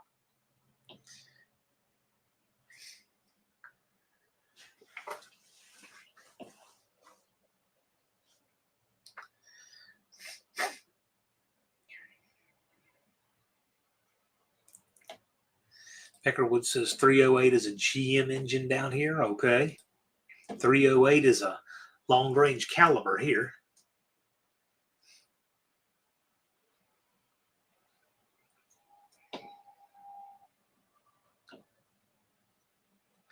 .38 says that's still too many days for him to get started. But 38 makes stuff happen, so whatever he's doing, it works for him. Blue Grit says he's waiting for the weather to get warmer to work on the car. Yeah. I get it. I get it. I really hate working in the cold weather myself. Max Wedge Dick Dastry says, I hope I don't live to 100. Barely take the pain getting up now. I can't fathom I would ever live that long. Dean Stevenson says 308's a wicked cool gun down here. It's a wicked cool gun everywhere. Dust Devil said only half the time left or something. Well, a third of it since we announced the date, about a third. Vintage Adventure Drives. I finally made a John Wilburn live. Just got home from work. I'll be getting to my Triple Crown car as soon as I can. Cool. Look forward to you registering for the No Name Nationals. Unfinished Project says only 30 Saturdays until No Name Nationals 25. Gonna get here quick. Dakota says M1 grand. Whatever the question was, if the answer is M1 grand, it was cool.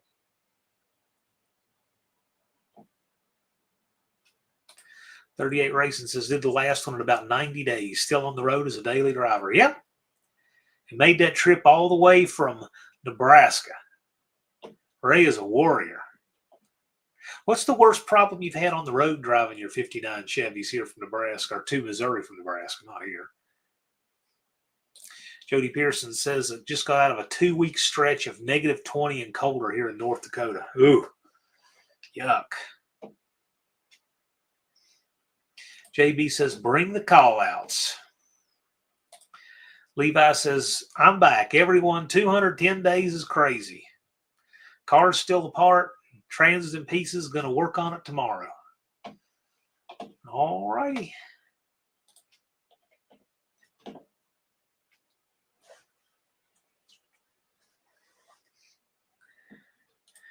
Halfwit Labs can't register. He checks with work, and schedule's up in the air till 6 weeks out. I hear you.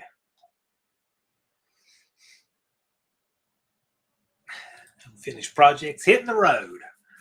Cool. Well, he'll be lurking. Thanks for stopping by. 38 says last year ignition switch gave up, then wipers. Yeah, well, part of it. It'd be awfully hard to strand Ray on the side of the road, though, I got to tell you. I'd imagine he's about as good at MacGyvering as anybody. Junkyard D says, hey, Vintage, I like the Triple Crown car choice. Get registered. Good stuff on your channel. Hey, Junkyard D, he committed and registered and made it happen. Phillips Run Drip and Bubbles says, good to see you. You've been absent for YouTube for the last, we've been absent from YouTube for the last couple of months. Glad to see you're still doing well. Well, I'm still here fogging the mirror. I hadn't, had any notifications that the Phillips Run Drip and Bubble Company was live, but thanks for coming by tonight and joining us.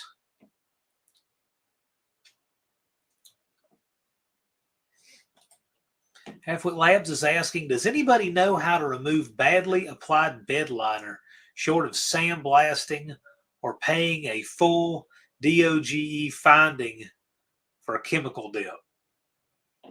Couldn't tell you, ma'am. Never done that. Never gotten a whole bed liner off. Not a whole bed like that.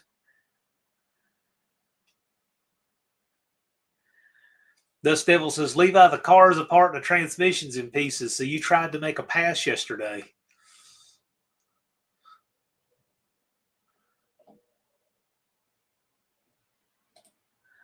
Indecisive Garage says, pulled the Coke-Matic out and heading to CRT on Tuesday. So the first ever E4OD trans brake is going to get a report card and a freshen up, right?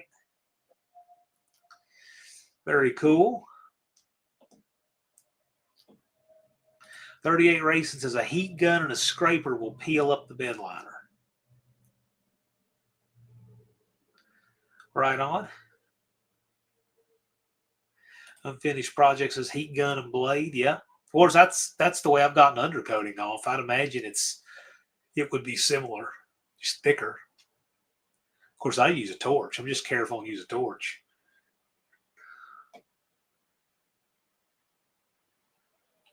Jody Pearson says, how about the aircraft stripper to remove bed liner? Don't know if it would work. Man, the only thing about the aircraft stripper is, I'm scared of that stuff. I'm scared to get it on my hands. Get it on your clothes, it's bad. I like the heat gun idea a lot better. But, hey, whatever winds up working. You got to get stuff like undercoating, and I would imagine bed liner down really, really thin before you can grind it, because it's got to come off quick without any heat. When you get it really down to just those little tiny pieces, then you can kind of grind on it a little bit and get it clean. With any amount of thickness, that stuff will melt while you're trying to grind it.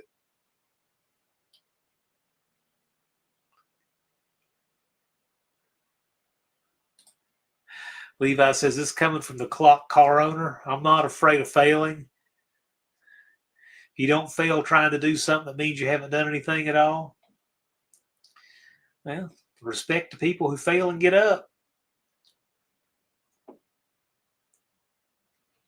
Hot Rod Guy Garage says most paint stripper nowadays won't even take the paint off. That is correct. Our chemicals have really gotten watered down to where they don't work anymore. Blue Grit says, how about an oven cleaner? A torch would burn the paint off the backside. Well, yeah, see, and that's part of it. I don't know. I really don't know. Dust Devil says, I build cars slow in more ways than one. Vintage Adventure Drives is signing up for No Name Nationals right now. I'm going no matter what. Cool. And here is the snow from Indecisive Garage. Yeah, they got a little bit there. Pretty good pile of it.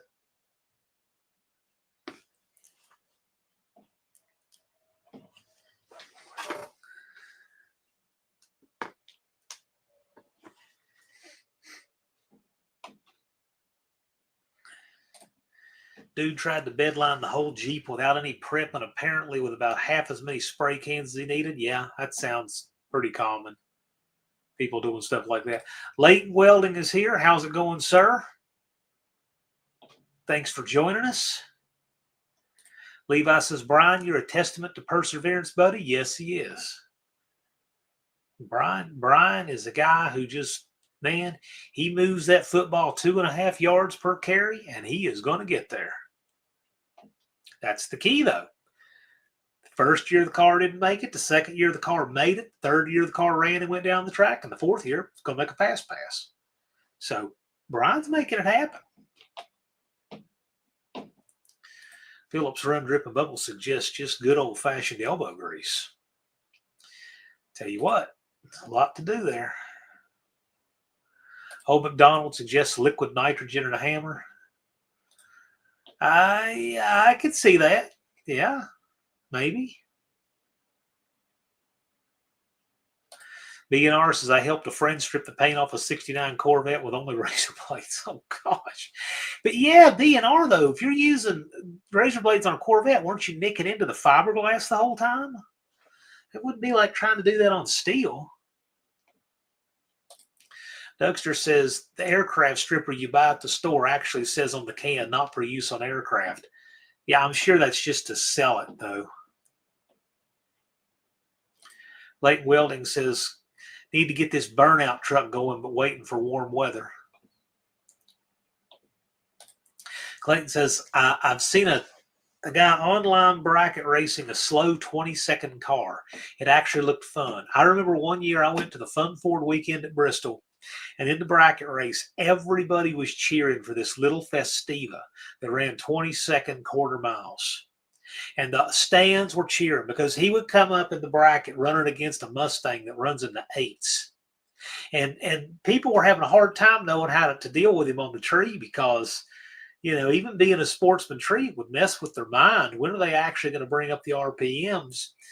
And he had a lot of people go red, and a lot of people just got kind of freaked out and broke out. He went a lot of rounds that day. It was a big bracket. The bracket field was packed. But every time that Festiva went around, the crowd would roar. It was great. Fun stuff. Wrong English says, I've used aircraft stripper junk for what I wanted to do. Definitely not the price tag I wish to pay for junk performance. Yeah, I mean, I got to tell you, it depends. That a lot of our chemicals are not what they used to be.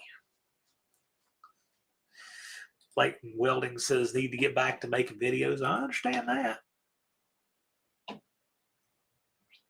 Halfwit Lab says, I went through 24 sanding discs before I decided to reassess the job and my life. I could see that.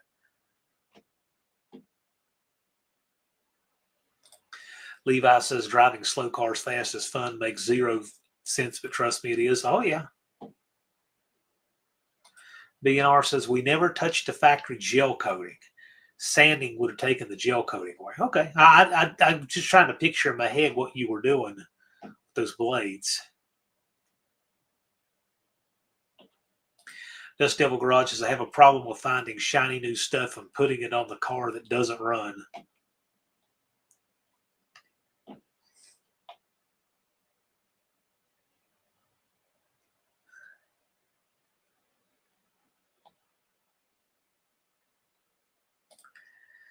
Blue Brick Garage says, BNR, yeah, you don't want chemicals seeping into the fiberglass. The paint will have problems sticking. Yeah, I can see that. Can totally see that. BNR suggests holding the razor blade at a 75-degree angle.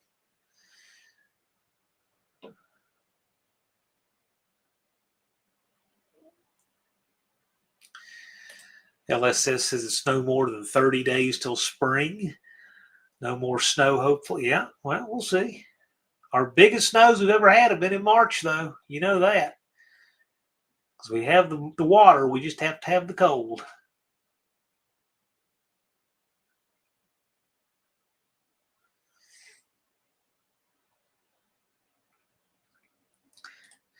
BNR says 1 to 2 inches of paint scraped away at a time. Repeat over and over. Well, yeah.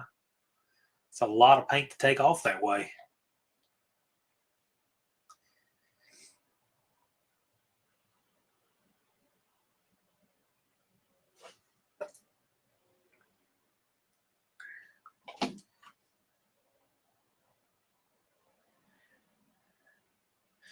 All right. Vintage Adventurer Drives has just registered for the No Name 500. He's at 263 subs. So I'm going to add him to my main page here tonight. Wish him well in his quest for 500. He's just over halfway there. So we now have 6 channels running the No Name 500.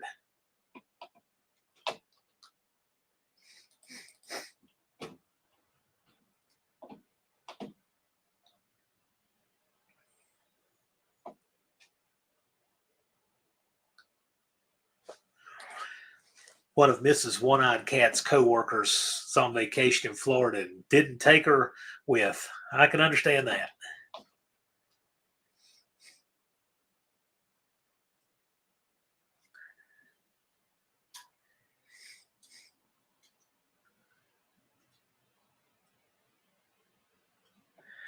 Halfwit Labs hates precipitation in general. I know it's a necessity, but I still hate it. I'm okay with the rain. It's just when I got to get things done, and when the rain is, the elements are taking hold of things. That's the problem.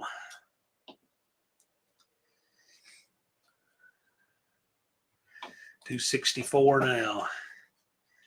Yeah. I always note how many subs people have when they register. It's kind of a neat way to track channel growth year to year to year. It's cool. It's interesting.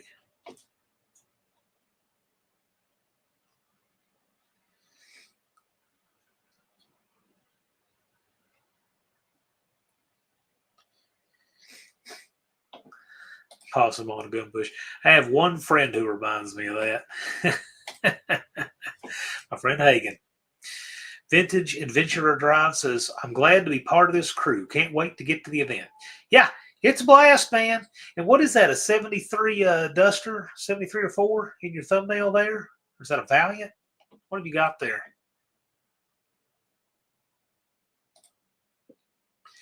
Got Mohawk. Might be some competition for your Scamp Tramp. Could be. Halfwit Garage says, I don't have a usable garage, thus the hatred of precipitation. I know that feeling.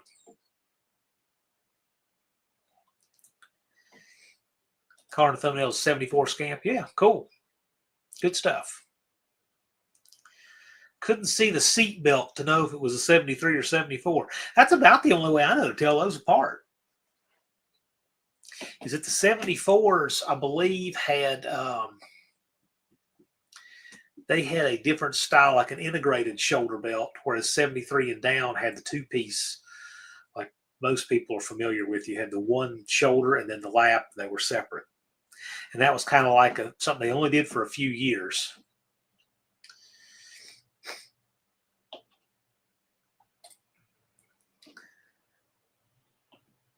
Dust Devil said Vintage has a 71 satellite the same color as mine. That's cool.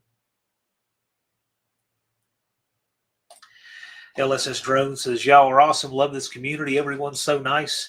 And the No Name Nationals crew is just the best. I agree with that. Nothing but respect for all the gearheads here. Keep wrenching and racing. Yeah, man. Well, thanks for coming by. And thanks for the kind words. Taillights, but how? I can't tell. I don't know the difference on the taillights either. I could see Unfinished Project knowing something like that. Vintage Adventurer Drive says my 71 satellite is a GY8 gold. The Scamp does have that one-piece belt. Too bad I won't be using it. Yeah. Cool. BNR says, what's your take on 5,000 plus coming to all American taxpayers? I don't believe that. I don't think so. I think somebody actually added it up at like $1,200 one time. I just don't think that'll happen. But anyway, we have just a little bit of time left. If you have not yet registered for the 4th annual AHRA No Name Nationals, there is a link below if you want to do so. Don't forget, when you register, it takes a few days for admin, but then you're going to be eligible for Edelbrock incentives. You shop at edelbrock.com. What you see there, you generally will get 10 to 15% off their prices, which are already competitive with the big box speed shops. And as we buy as a community, we will work toward an even better price break. And we have our own concierge, Alex So, with Edelbrock. So we have really good tech support and everything dealing with them directly. And that's Edelbrock and all of their brands. So it's Edelbrock, TCI, Comp Cams, Russell, quite a few names under that umbrella. So I want to remind you guys of that. We have 209 days and 2 hours exactly. And with that, you guys have a good time with the Halfwit Labs is talking about jamming at No Name Nationals. There is a little stage there, and we might be able to, let y'all have that for Saturday. I've talked about that a few years, but it's hard to corral people up to do it. But yeah, we could probably arrange something like that.